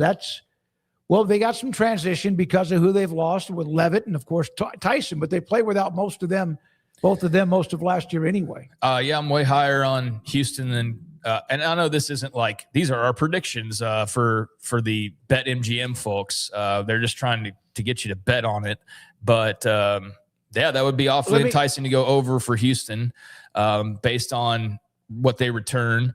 Arizona, I think – that one is like, okay, that's the sweet spot there is I think 7.5 wins for them. And then TCU and Arizona State and even Baylor at 6.5, all in that same cluster. I'm higher on TCU and ASU than I am on Baylor heading into next year, but they do have enough question marks that I think barely making a bowl game's kind of low. I'd have them probably more in the 7.5 range as well to make it a more enticing, more interesting type of a bet. I think 6.5 for both those programs is definitely a bit low. All right. The second column to the right, you have a bunch of teams. I mean, and that's kind of what this conference is, with a bunch of teams that are right on the edge of being bowl eligible. I'm going to say something about BetMGM too. You kind of summarize what you want, Zach Barnett, in about 8 to 10 minutes, but you can't separate them, and neither can they based on, and again, I know they're trying to make you make a decision one way or the other, but that is a bunch right on the cusp of being bowl eligible. Well, because they don't have, as much as they're insiders, they don't have any clue how to make sense of the Big 12 either. Because you can't. Because sometimes you might be in the Big 12 and not make any You can't possibly know how Jimmy Rogers in year one's going to fare. I think that's too high for year one. I think if they get to bowl eligibility, then that dude's like the next Matt Campbell, and he's the next big thing. Baylor at 6.5. That's right where they're supposed to be. That might even be for some high. At 6.5. Dave Aranda better hope it's at least 6.5. Dave Aranda, better hope it's way more than 6.5, because 6.5 is not bringing him back to Waco for another year. I think there's a debate on what exactly would. I saw a conversation about like 9 wins, but it would be like what style of wins? No, I think they have to. You're going to disagree. I know you are. He has to win 7. But if it's only 7, it better be where 2 of those games are against people who are competing for the Big 12 title. I think if they only win 7 games, even if they were to beat Texas Tech and you brought him back, I think that's utter insanity. And you better have some financial reasons as to why. Insanity? Yeah, but repeating the same thing How over long and over has he again. been? Yeah. We're talking about like year 7 and 8 we're going into with just this, like, and then maybe a little blip above. And like, I mean, how long can 2021 carry you? I mean, my gosh. So if you're just like, oh, we are happy to make bowl games, then okay, then that's a statement on the program and we know what to expect from Baylor moving forward. But I think to save your job, I think he's got to win like 9 games. And I don't think that's probably feasible. But I think that's the kind of pressure. As long as you say what you're saying, it's not feasible. It's probably no question. I'm not saying he's going to win 9 games. No. I already think that they're going to be having a head coaching search. I like Dave Aranda a lot, but like, my gosh, I mean, he's been around since 2020, and this is big money business. Like, you can't just unless, like I said, unless Baylor has decided that we're just not one of those teams anymore. Every few years we'll jump up and we'll be in the mix, but we're not going to be year-to-year contenders anymore. I will tell you right now, that is not what they've decided. Okay, well then 7 wins and we're happy to bring you back would be utter insanity, like I started off with. And then the rest of them, yeah, I mean, all those teams in a log jam. I think Oklahoma State not making a bowl game would actually be a disappointment, and I would go over with them. I'm probably higher than most on West Virginia. And the rest of these teams, I'm not very high on. It's just a matter of how low I am on them. So to each their own, and those videos are out there for you to watch. And I'm still learning along the way on some of these teams. But doing my deep dives that I did, I think, yeah, that's all fair. I mean, the 5.5 or 4.5 for Colorado, I think all that's, yeah, they're all about in that same ballpark. Paxton, surely to goodness, ASU wins 7 games, so I'll take the over on that. A couple other comments. Let's see here. K-State will be in Arlington. That's from Kim. Okay. Bobby B, 100% agree. Craig, you're talking about with Baylor and Aranda. From Paxton, give me over on 5.5 with Oklahoma State. Yeah. Let's see. We are on year 3 on the Aranda hot seat watch. Hey, Steve, you're right. Maybe even year 5. Yeah, like I have a feeling from Paxton that he's in here a lot that UCF could sneak to 7 wins. I think UCF, yeah, they're in that 6-7 win ballpark. Are you surprised Cincinnati's where they are at 5.5? No, because I don't really know what you're excited about heading into the next season. I think J.C. French is a good pickup, but you lost a lot of your name guys from last year, including Brendan Sorsby, who was a big part of what you did.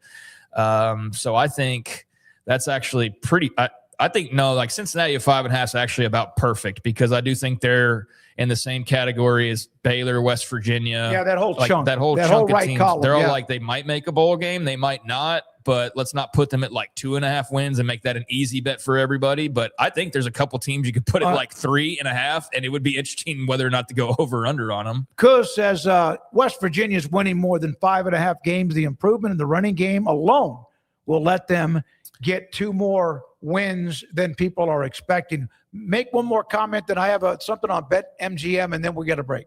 Yeah, I think if West Virginia's offensive line can do their thing and let Cam cook and let Michael Hawkins be the dual threat, or some combination of him and Scotty Fox, yeah, I think West Virginia, the lines will be very key for them. But I'm higher on them. I'm over on the 5.5 for West Virginia, as you can see in the video I made. So yeah, I'm with Kuz on that they should be better than 5.5. And I think Kuz would also say they better be better than 5.5, because if they're not, then that really brings in some serious questions about Rich Rod. Because what are you going to do next year, Rich Rod? Are you going to flip the entire roster over again for the 3rd consecutive season? Like, at some point, man, you gotta have results. So last year, understandable mulligan. This year, you got to show some progress, because you don't have the time these days to like build the program from scratch. And this team this year is built heavily on the portal. So you can't go into year 3 at 4 or 5 wins again and be like, all right, we're just going to get another 72 new players, and then this year will be the year that it works out. So yeah, they should be bowling or very, very close to it, or else that'll be a massive disappointment. If there was ever a list of a bunch of over-unders, that right there pretty much is viewing the Big 12, in my opinion, too. One note, BetMGMs, they're hard to the only teams that in college football that they have winning 10 or more games: Notre Dame and Tech, Miami, Indiana, Oregon. That's it. Georgia, Ohio State, Texas, all at 9.5. A&M 8.5, Alabama 8.5, LSU 8.5. So they're not a lot. They're not like just, hey, everybody wins. They're pretty hard on the teams that they feel like might, and they're trying to get you to also nibble. But that's what they have right now among their current win total over under. Do you want me to do speed around over under on each of these teams real quick in like 30 seconds? If I don't think you can, but go ahead. Okay, I'm gonna go over. BYU, under, KC, okay. Over. Arizona. Over. TCU. Over. Under.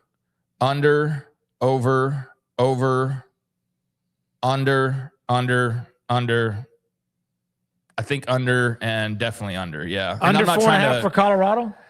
Yeah. And I, every time I talk about them, I almost feel like I'm like, if you just casually tuned in as a Colorado fan, you probably think I like have some. I really don't. I'm just not a believer, man. I think I'm giving them.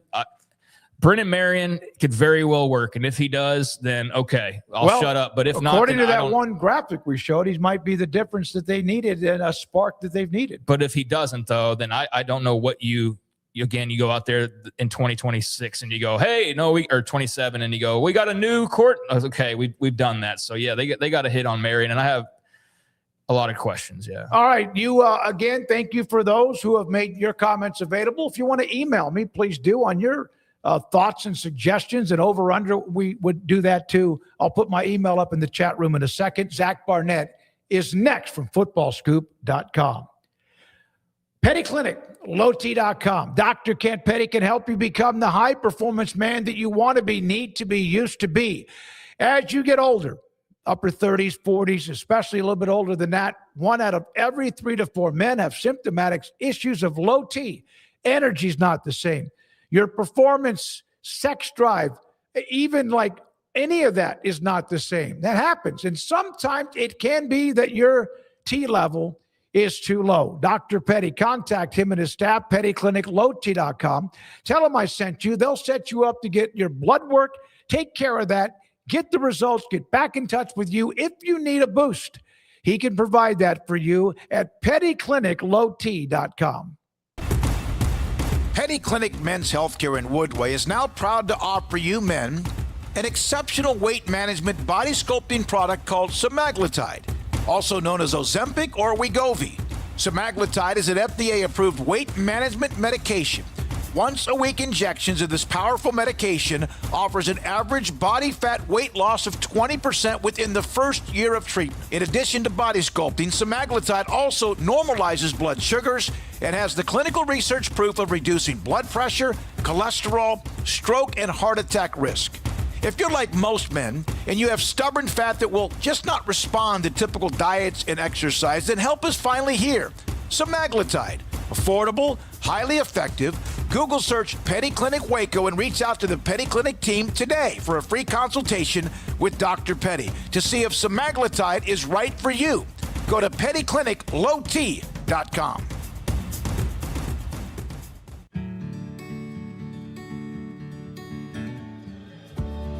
Whatever it is you wrangle,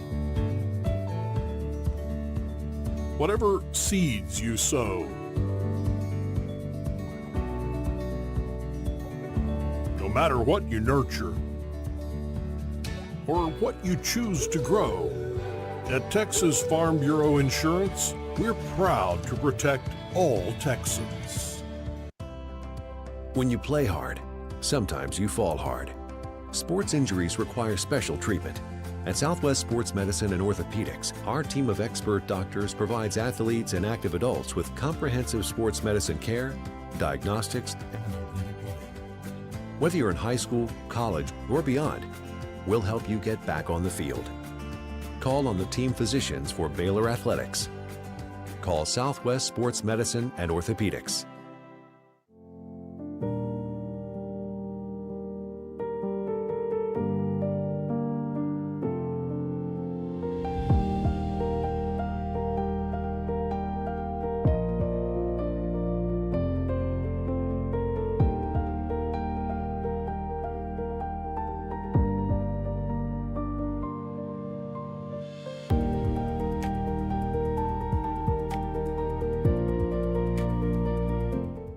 I pitched in the major leagues for 24 years, and let me tell you, I can feel it in my joints.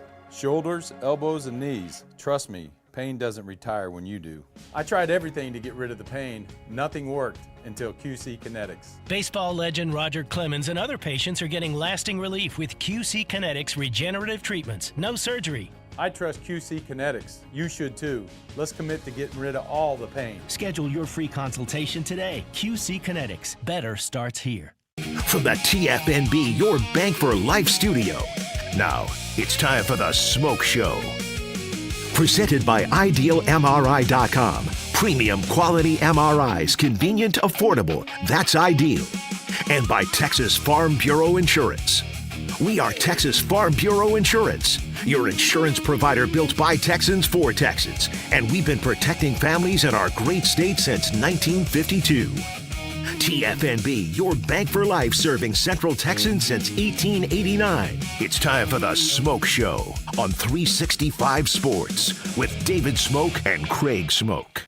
Zach Barnett, footballscoop.com, joins us on 365 Sports. Zach, we just put up, and there's dozens of over-unders on wins in 2026. Texas Tech in the Big 12 at 11.5. Nobody else had over 8.5 with them trying to make you make a decision.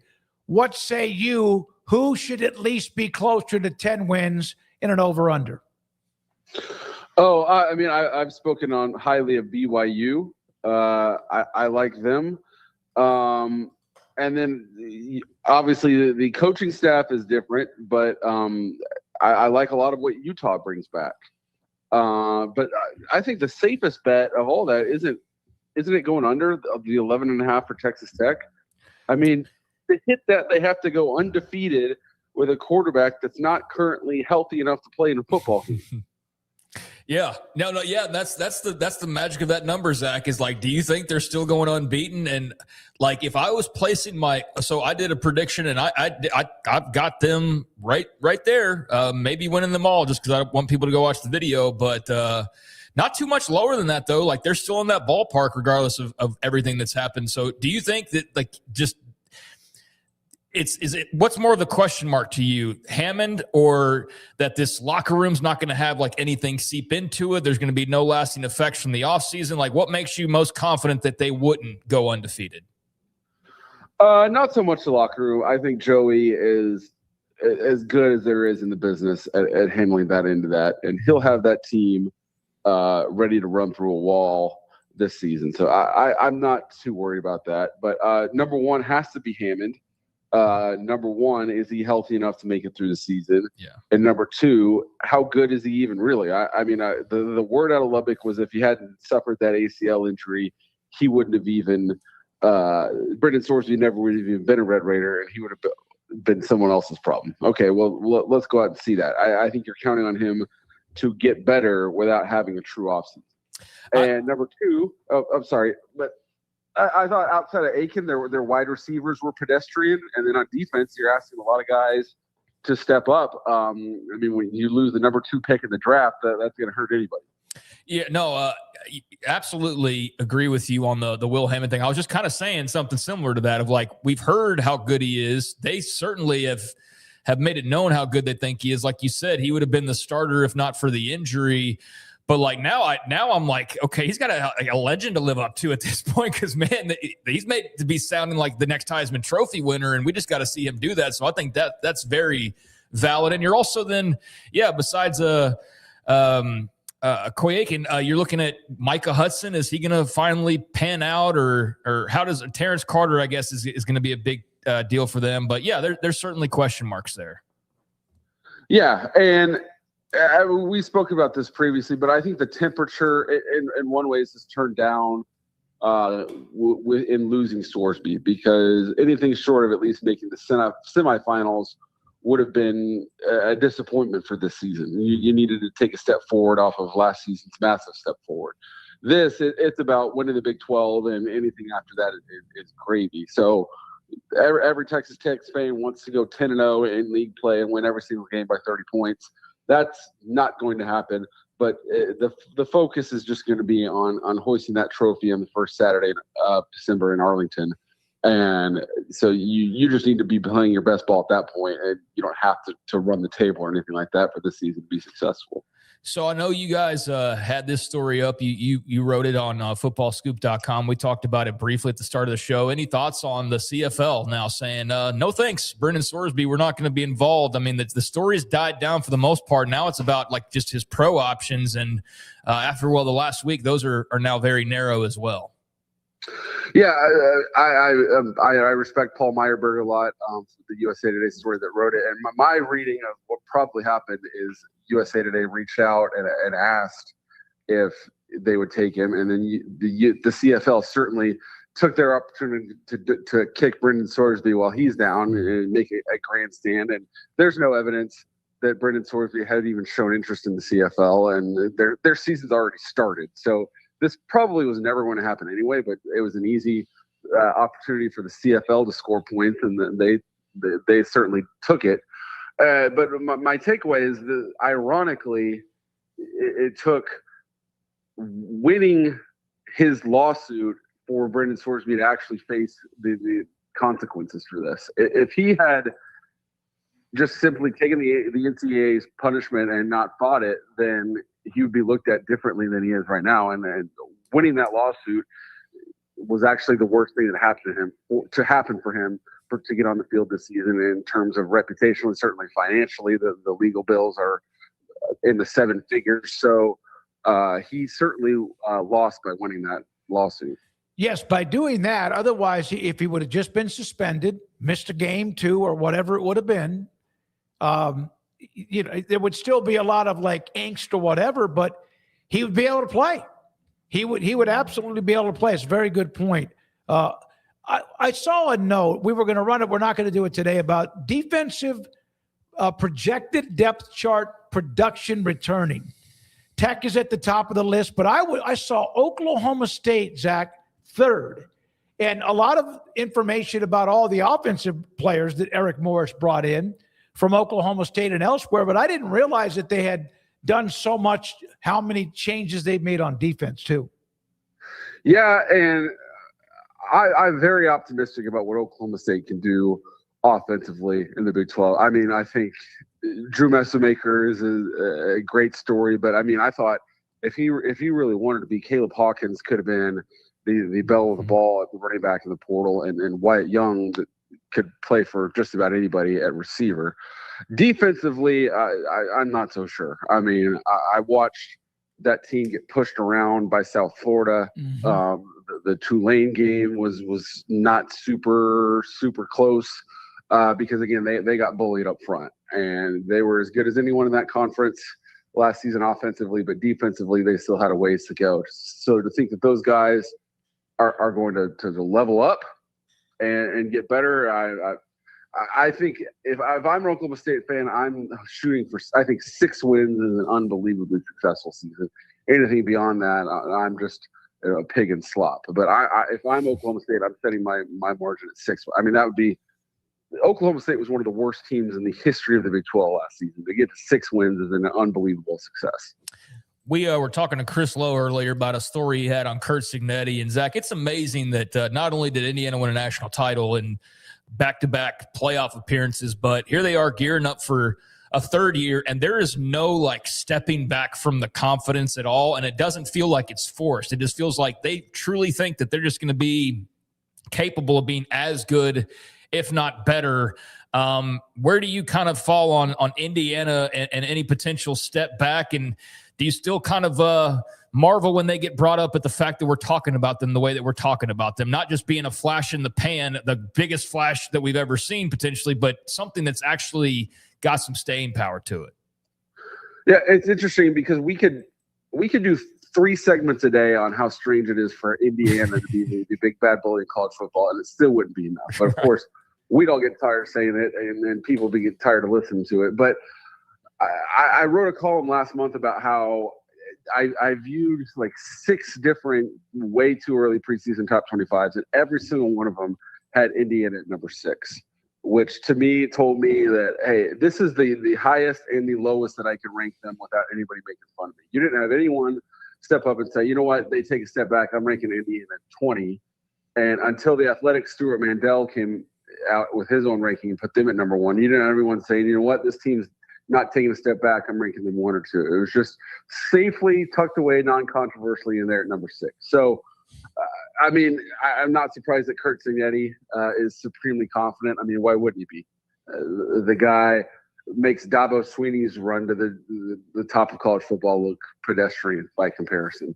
The thing, if it doesn't work out, we're going to look back and say, well, they got a little bit high on their own supply, and they took a lot of guys, Josh Hoover from TCU, and Nick Marsh, the receiver from Michigan State, that wouldn't have given them the time of day in high school recruiting, but now they're part of the Indiana structure. And those guys, they didn't come from James Madison. They didn't come from the MAC. They didn't know the same struggle that a lot of the early Indiana guys.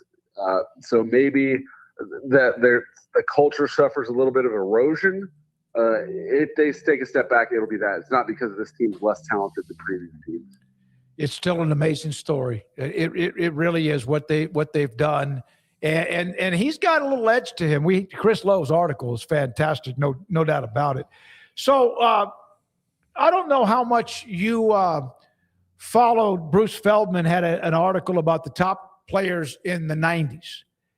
He had his top 5, because we're not going to have a chance to get to it. His top 5 included Charles Woodson, Orlando Pace, Tommy Frazier, Ricky Williams, and Randy Moss. Charles Woodson was a great player, was a hell of an NFL player as well. Won the Heisman Trophy. I know I'm just throwing this at you, but is that like your thoughts about that? Yeah, I read the piece, and I mean, you're picking nits at that point, but I think you could make a real good case for Orlando Pace as number 1. I mean, he was a little bit before my time, so I'm not going to sit here and say I scouted the guy as a high schooler. But you're talking about out of the box. This is just this guy was made to play football. He's probably one of them. We're talking about all.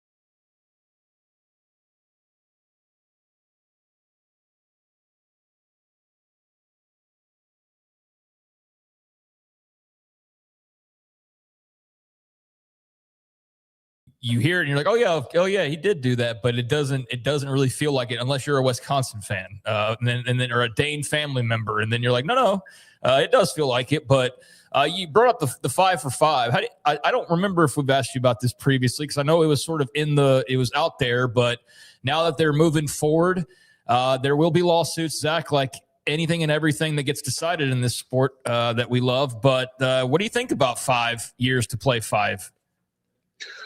I mean, as a traditionalist, I don't like it. I like the certainty of knowing that the guy's going into his senior year. I think it's unstable that we're going to have guys play 70-plus games in their college career. And college basketball seasons careers will be 150-plus games. But all that notwithstanding, I completely understand why they did it. Their coaches – or not so much coaches, but players, agents that were manipulating the red shirt rules. The waiver process was funky. So for their sake, I like that, I completely understand why they decided to just go with it and just everyone gets 5 seasons to play 5. I think it's going to be a little bit unstable every time with every single prominent 4th-year senior. He's going to be listed as a senior, but then we got to do the song and dance of are you coming back next year or not? I think that will get tiresome in a way, but again, I think it was a smart move by the NCAA to just remove the amount of headaches that they have to deal with. I think we're also going to see like, oh, this record fell. And it's like, yeah, the guy who's played in 10 extra games broke the rushing single season record for whoever. I mean, there's going to be a lot of that. We get that in the NFL now, right? With all the new records, it's like, well, yeah, they're playing 18 games versus 16. But I guess if it cleans up the eligibility questions a bit more and prevents like 8th and 9th year guys from playing, that's the trade-off with that whole thing. Absolutely. The 25, 26-year-olds it was an existential threat, and it needed to go away. And if this was the price, then I'm willing to pay that. Yeah, and we got to have a rule that just is a rule that's what it is. It's like everything's changing. The college football playoff, we went from none to 4 to 4 to 8 or 12, and we want to race to 24. It's just like, can we just get 2 or 3 years of something that is the same and also move forward? Zach, we appreciate it. Thank you so much. Appreciate your time. Have a great rest of your week and have a great weekend too. You too, guys. Thank you. Thank you. Let's see. Hold on. I thought I saw a note about one of our I'm in the chat. I had one and all of a sudden. Thanks to Zach Barnett of Football Scoop for joining us there. Yeah, no, absolutely. If Eric Morris gets cooking in Stillwater, could be interesting. Still don't think they'll be able to hang with too many people at Boone Pickens is tough. It's just talking about if Eric Morris, but that note about returning defensive production, Oklahoma State third, 17, 18, what is it? 20 of their 33 deep, and I think it's 17 of their 22 two deep are incoming players, transfers and or recruits incoming. Yeah, but is it good to have a bunch of people coming back from a unit that wasn't very good? Like, they were not good on defense. So, yeah, great. All these guys who were on a bad defense last year are No. 17 of 22 are new.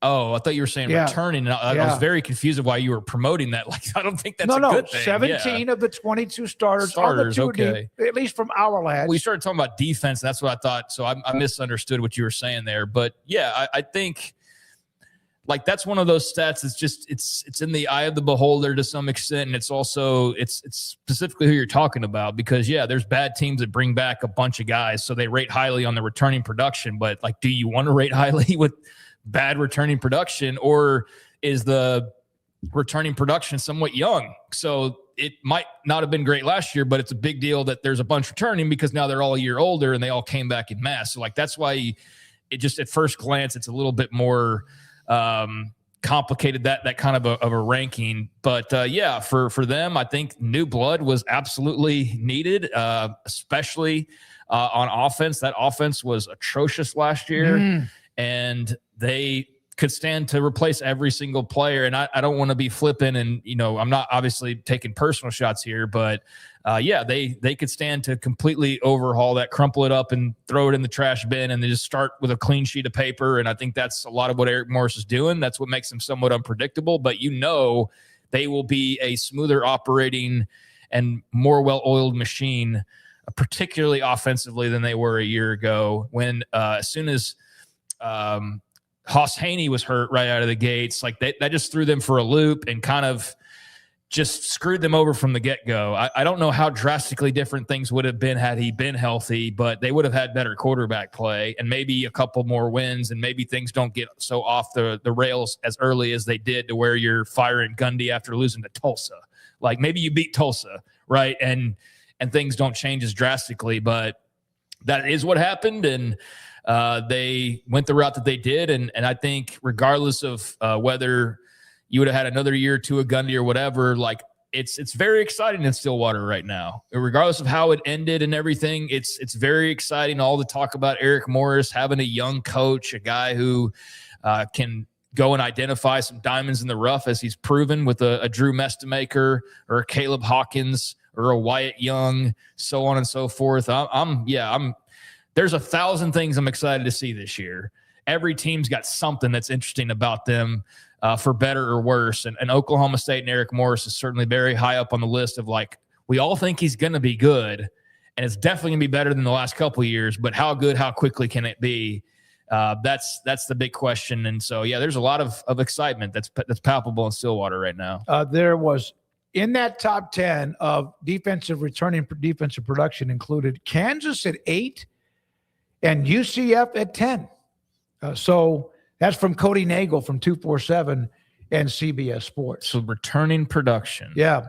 Defensive production, a deep dive into 138 FBS rosters and defenses with returning production. So let's say somebody played at Marshall, right? And now they're at UCF. His production would count towards UCF as returning production. Oh, well, that clearly is a caveat. So yeah, that matters if you're going to count that. Well, sure, as opposed to but not being brand new to the team, though. Yeah, like career tackles, sacks, pressures, havoc. They have havoc plays. So if it's returning production, it's not just those 4 to 8 guys that might have been on your team a year ago. There's the image. Thank you, Rez. Well, that's what I was confused by, because you're talking about returning production. I'm thinking it's the Oklahoma State guys coming back, and I'm like, that's not good. It's whoever.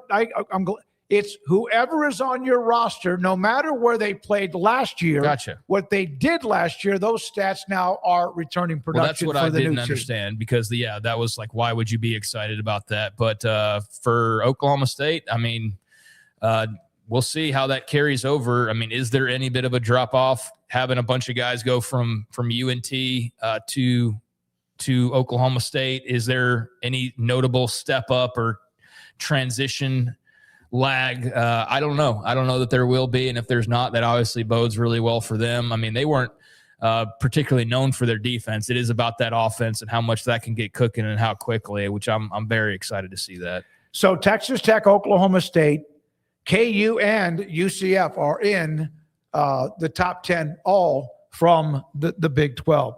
All right. Let's take a break. We'll come back to start the 5 o'clock hour. We'll have the wheel, the quizzes, and also the poll results. But I want to get into a little bit of the World Cup.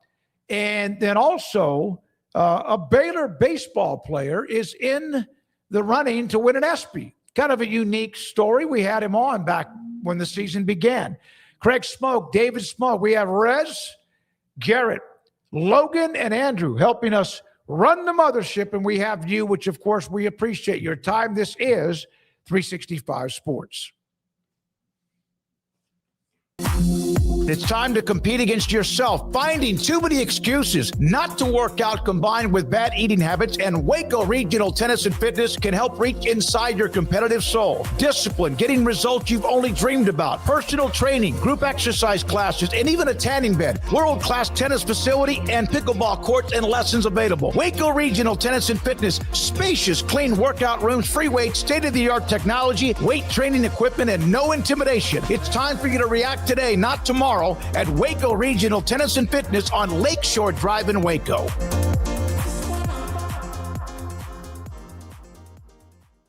For anyone that's in the car buying mode or looking for a car right now or a truck, I would definitely come by Allen Samuels, get to know the people here like I have, how well I'm taking care of the dealership and how well, service and any kind of warranty issues and those sort of things.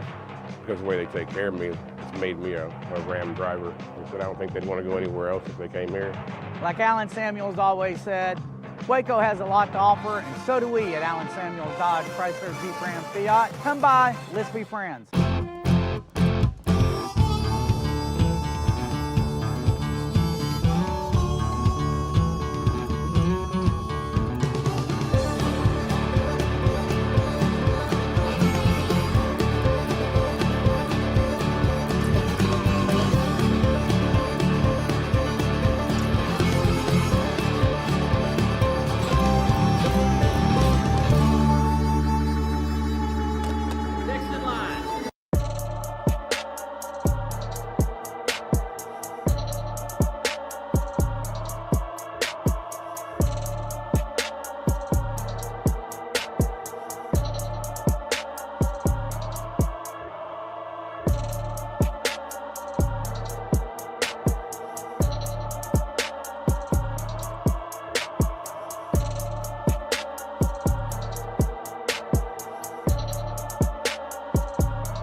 Automatic Chef is your local vending, office coffee, and micro market provider, delivering outstanding service to break rooms all over Central Texas for over 50 years. Automatic Chef brings the best products to your location at the best prices. With hundreds of choices in fresh food, coffee, snacks, and drinks, make break time great again with Automatic Chef. Automatic Chef Canteen, 6900 Imperial Drive in Waco, or online at automaticchef.com.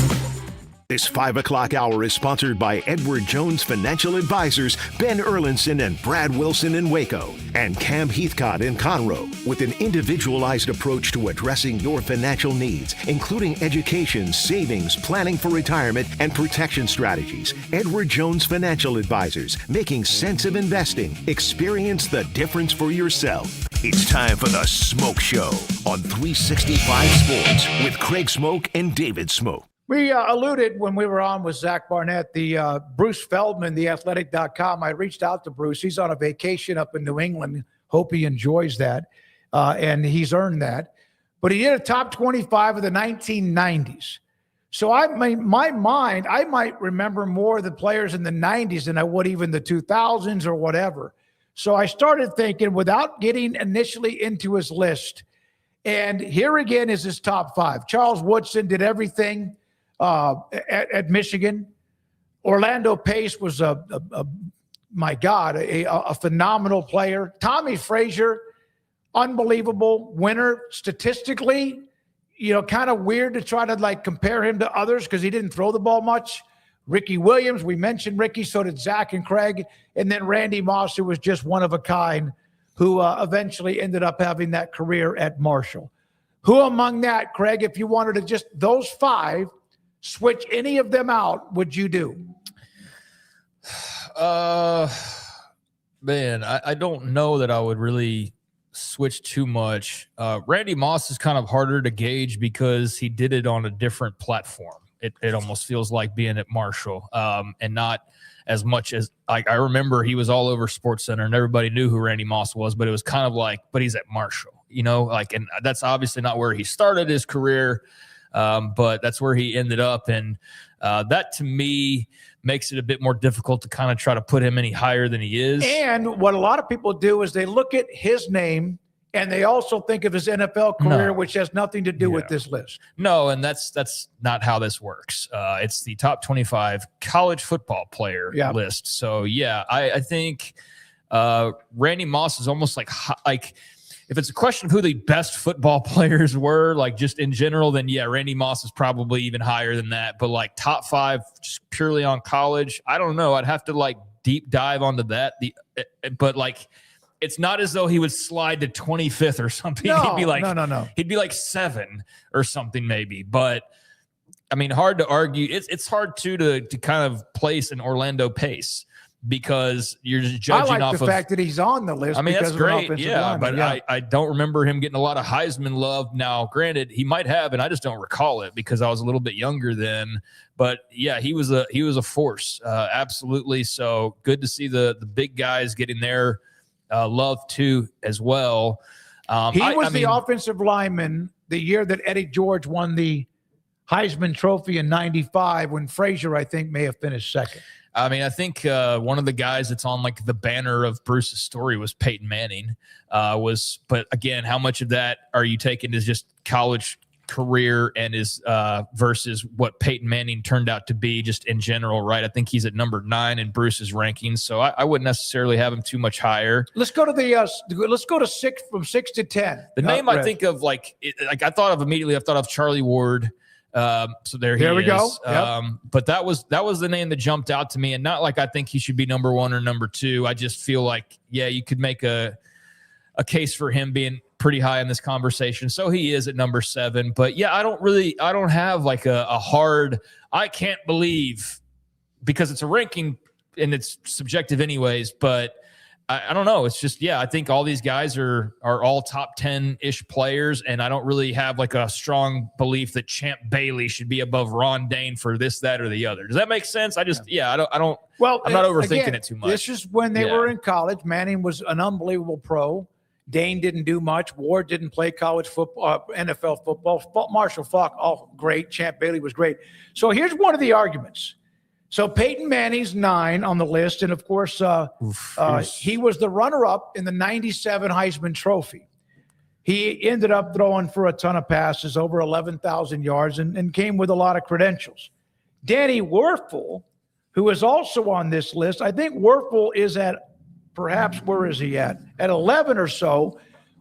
During about that same time was 4-0 against Tennessee and was a part of that 96 championship team. And a guy that maybe college-wise, was he better than Peyton Manning? Not as a pro prospect, but Danny Werfel was one that, there we are, we have him, Bruce does, on the list at number 14. I think Danny Werfel is a really good college quarterback. So if you wanted to compare him and Peyton, by all means do that. I don't really have a strong thought on it. It's just really actually more or less a walk down memory lane. Yeah, it is. I love it. Yeah, I love looking at this. Serious exercise or anything. So, Bruce has got his justifications for each ranking, though, if you want to go and check it out and all the stats and everything. But the name there at 15 is actually the one I was going to say before we put the graphic up. That jumped out to me as maybe needing to be higher was Desmond Howard, just because of the dual threat ability. Both of the names from Michigan, dual threat with Woodson and also Desmond Howard. Yeah. So I mean, if this was my the top 25 college football commentators, I wouldn't be saying that. I'd be like, nope, too high. Yeah. But no, I think as a player, I could see him bumping up a little bit there. But yeah, I hadn't thought about Marvin Jones in Florida State in a really long time. And he didn't play in the NFL because he went on to get his, what was that? Oh my God. You're thinking of Myron Rolle. That's right. I am thinking about Myron Rolle. Marvin Jones ended up being a pretty good player. I think he got drafted by the Jets. You're thinking about Myron Rolle, who was like the big 5-star, but like brain doctor or whatever it was that he ended up being. Yeah, that was Myron Rolle. Yeah. So, is that a blast for the past for you recruitniks from like the 2000s? And yeah, Myron Rolle, hadn't heard of that name in a really long time. Last I saw, though, I think he was doing really well. Surprise, surprise. But yeah, Teddy Bruschi, I don't necessarily. He is a pediatric neurosurgeon, Myron Rolle, by the way. Okay, well, good for him. Teddy Bruschi, I don't necessarily think of him as much as I probably should when it comes to Arizona greats. I need to keep that in mind when talking about them and just like who are the Mount Rushmore guys for each program. And for Arizona, I don't know that he would come to mind that quickly, but he should. So, cool list and great job by Bruce. Teddy Bruschi had 74 tackles behind the line of scrimmage in his college career and 52 sacks. That's unbelievable. I didn't know he was that disruptive myself. All right, so let's go back to the top 5. 1 through 5, Woodson, Pace, Frazier, Ricky Williams, and Randy Moss, Bruce Feldman, and theathletic.com with that. Yeah, hard to pick that apart. My favorite player is Tommy Frazier, so I'll just say that. So I'd be biased, but I can say, you can put him behind Orlando Pace or Charles Woodson. I'm not going to really argue with you over that. But 3 very deserving and still my favorite college football player that I've ever watched. Adrian Peterson's right up there as well from his time at Oklahoma. And they're kind of in a place by themselves, actually. Frazier and Peterson for like personal favorites, obviously. Cool to see some of these 90s names and kind of how Bruce stacks them up with all the knowledge that he has over the years. All right. So there we are. Thanks for putting that up, Res Walt. Zach was talking about it too. We appreciate that. Let's get to some World Cup notes before we close out the week. Oh, Tice Armstrong from Baylor. He opened up the year with that phenomenal game that went absolutely crazy. 3 grand slams in the opening game of the year. 12 runs batted in, of course, with 3 grand slams. Best single game performance. He is up for that award, along with Bam Adebayo from Miami, who scored 83 points in the game. And then also Hannah Hidalgo, 16 steals for the women at Notre Dame. And Shohei Ohtani, 3 home runs and 10 strikeouts in the game. So unbelievable competition. But the fact he's getting that kind of recognition is really cool. Ohtani should win that award for being like the definition of an actual dual threat. I would think Adebayo probably gets more love than Tice will as well. Not sure about the other candidate, but yeah, he had an incredible game, and that's a really cool honor for him. So, all right. Yeah, that's awesome. I guess he'll probably get to go to the ceremony as a nominee, which that'd be a pretty cool experience. I would think so. FIFA and the World Cup, 3,600,000+ people have attended the World Cup, the highest attended tournament ever. And that doesn't even include, there are still, now they go into the knockout round. So an amazing, successful U.S. World Cup. Now let's get you a couple of videos. Mexico won, beat Czechia. And so look at the crowd in downtown Mexico City. I think.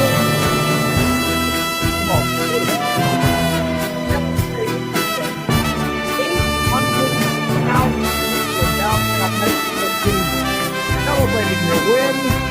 It was I thought that it looked like liquid gold up and down near Mexico City. And then I saw this note: the long axis of the video is along Paseo de la Reforma Boulevard. That street is 14 kilometers long. It was filled with Mexican soccer fans celebrating. Yeah, liquid gold is oil. Go to the video again. I know what you mean. Yeah, but that's just Beverly Hillbilly. All right. So there we go.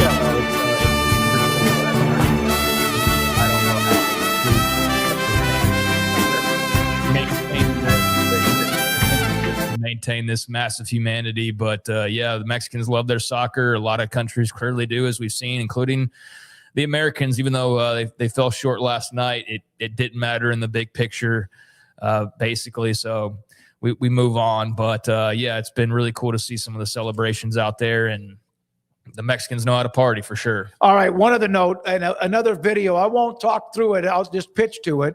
The German fans and Dutch fans going back and forth doing the chant and song and dance of left and right. This is pretty cool.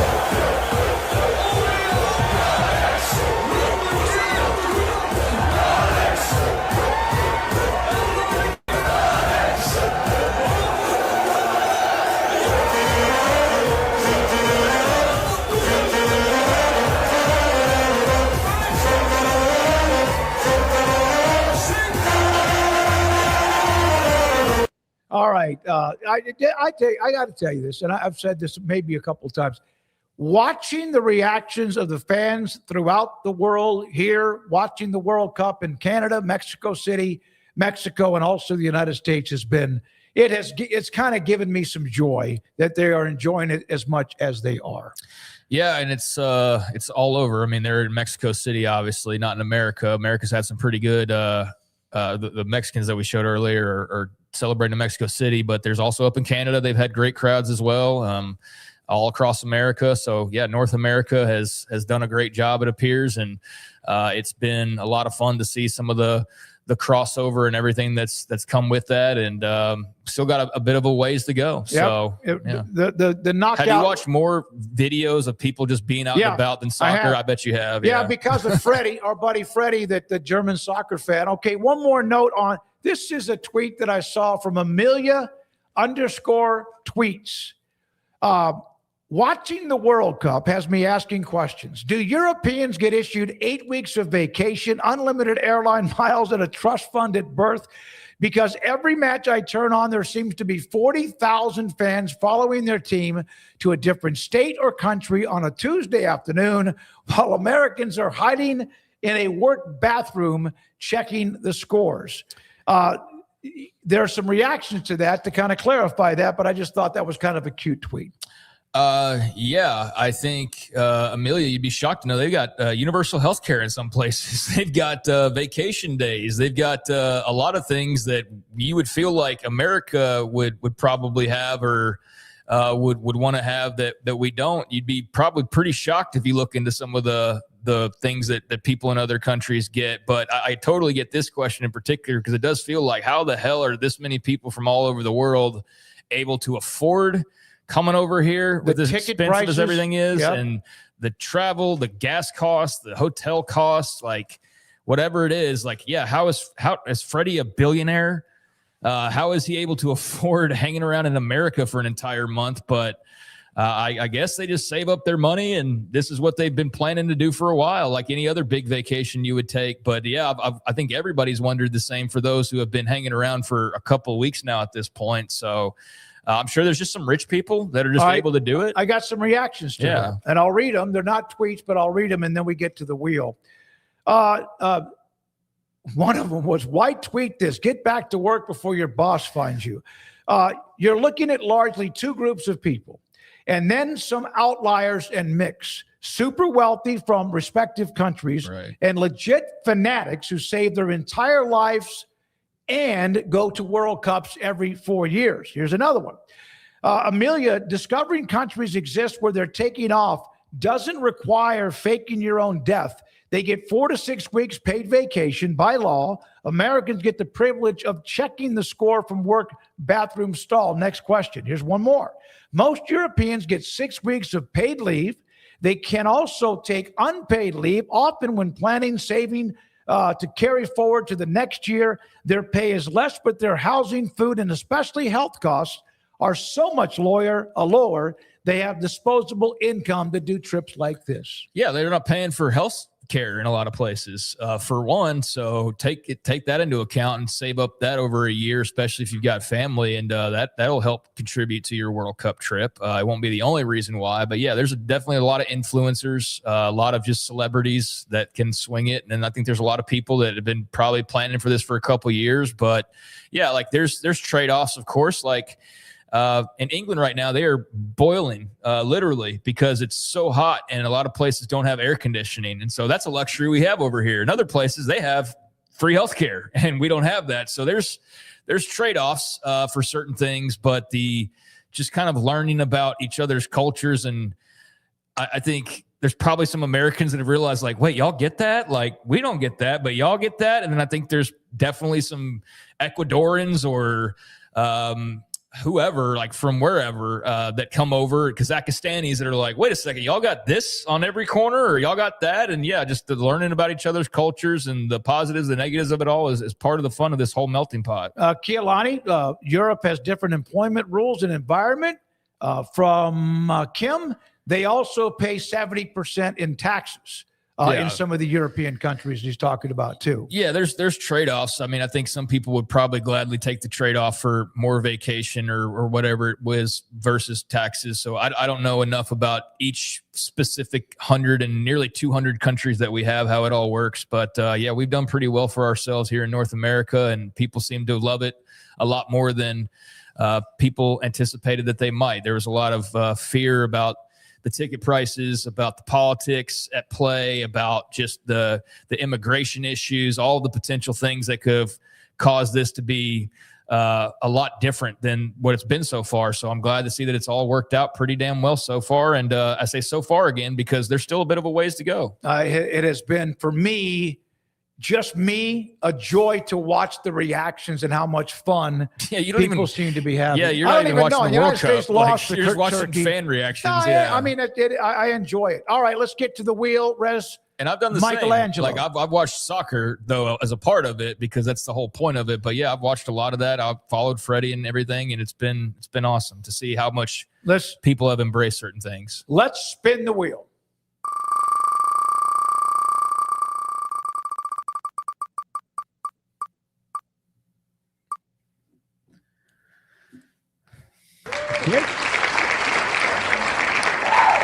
How do you think coaches stop wearing suits in the NBA or NFL? Do you think they'd ever make a real comeback? The NBA probably got to a point where it was a competition on most coaches wearing really nice suits. First of all, they make great money, but wearing a lot of suits. The NFL, Hank Stram, I remember. Tom Landry, I remember. This is the 60s and 70s where coaches wore suits. And then it got to like the Bill Walshes of the world was wearing like a golf shirt.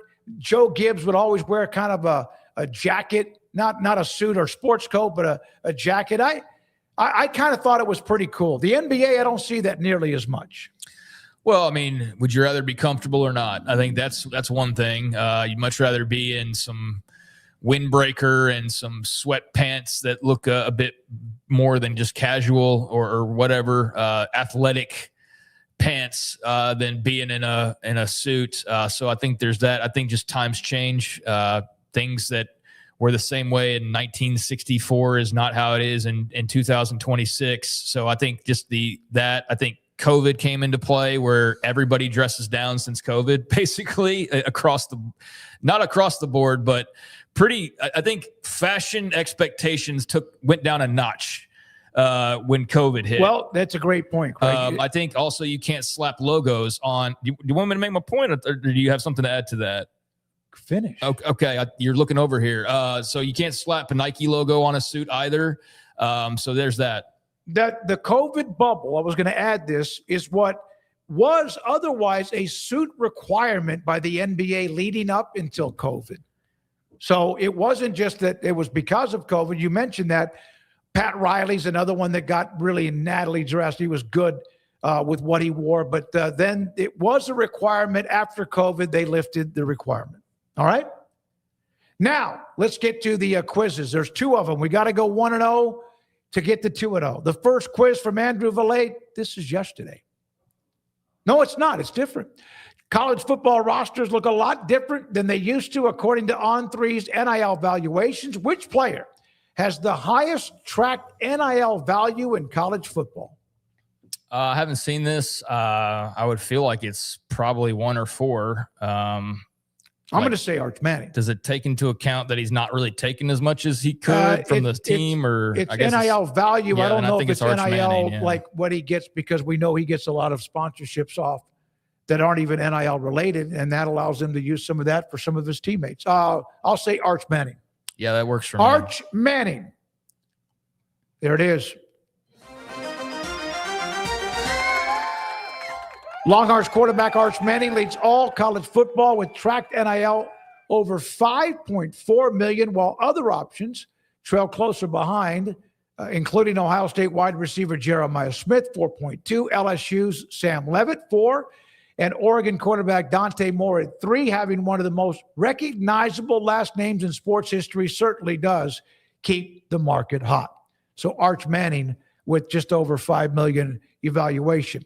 Now, we're 1-0. Let's get to 2-0. 2026 World Cup just broke the all-time attendance record, which we mentioned.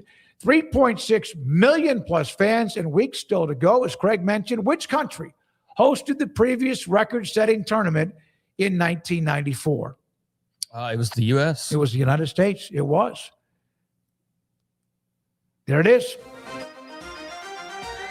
Previous record of 3,587,538 set during the 94 World Cup, which was also hosted by the U.S. thanks to a massive 48-team expansion field, massive NFL-sized venues.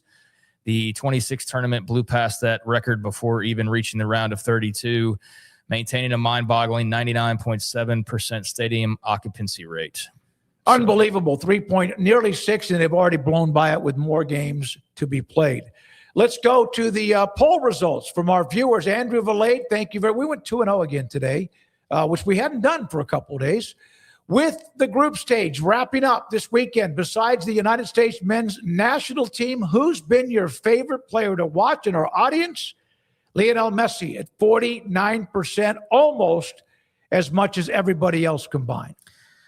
Yeah, I mean, they're all 4 great in their own right, but I'd say Messi, just knowing that this could very well, and I know we've been kind of doing that with his career now. This is might be his very last. This might be his last. This might be his last, but whether it is or not, he's still A++ and an awesome player. So, yeah, I'd pick him of the 4, but Mbappe's awesome. Haaland's awesome. Ronaldo's definitely in the twilight of his career as well, but immensely popular and a really big all-time great. So, yeah, pick your poison. It's been fun.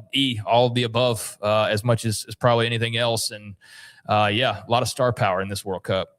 Yeah, it's been fun to watch, and it was nice to know when you saw highlights for me to know who they were, and then of course there's some others that have now exploded on the scene as well. So 49% with Messi dominating that poll, 132 votes. Second poll result of the day with, this is one of yours, Craig, the Batman Part 2 in production. Who's your all-time favorite Batman actor? Well, this is Val Kilmer erasure. I was waiting for that one. Yeah, I mean, he wouldn't be my favorite Batman. He got the raw end of the deal as far as the kind of Batmans they were making anyways, him and Clooney. I didn't enjoy Clooney.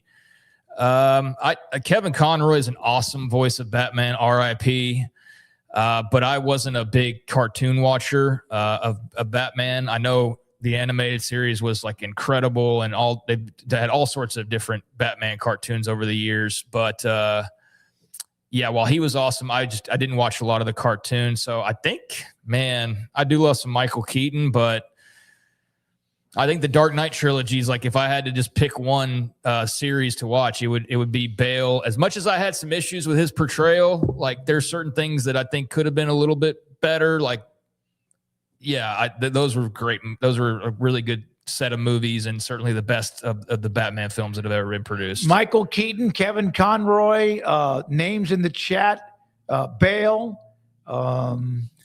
Michael Keaton was awesome. He was a great Batman. Pattinson, like the new one, I liked it, but I didn't love it the way that I wanted to. And I've rewatched it, and I like it, but I love Dark Knight or Batman Begins. I loved Batman Begins when I first saw it. When I saw that movie, I was just like, whoa, this is exactly the Batman I've wanted to see on the big screen. Keaton's first two movies before they went all cartoony with Clooney and Kilmer, those were good, cartoony but dark because it was Tim Burton, so those were interesting. And then I know Conroy was a legend. Like I said, I didn't watch much of the animated series. Is he gone, Conroy? He passed away? Yeah, because I saw that in the chat. I wouldn't have known that. Michael Keaton, Bale, and more. There we are. It's definitely not Robert Pattinson right now, though. Unless you're just a younger person. Is the best detective Batman, is what. Well, yeah, they're going that route. They didn't really do too much detective work to the extent that they're trying to do it now and giving it a little bit of different flavor in that regard. So yeah, I'm curious to see how they do all this in Batman Part 2. But I enjoyed, like I said, the first one. I like the new take, the more of like rated R detective movie as opposed to typical superhero kind of affair. But the Nolan trilogy was it was really, really fun stuff. All right.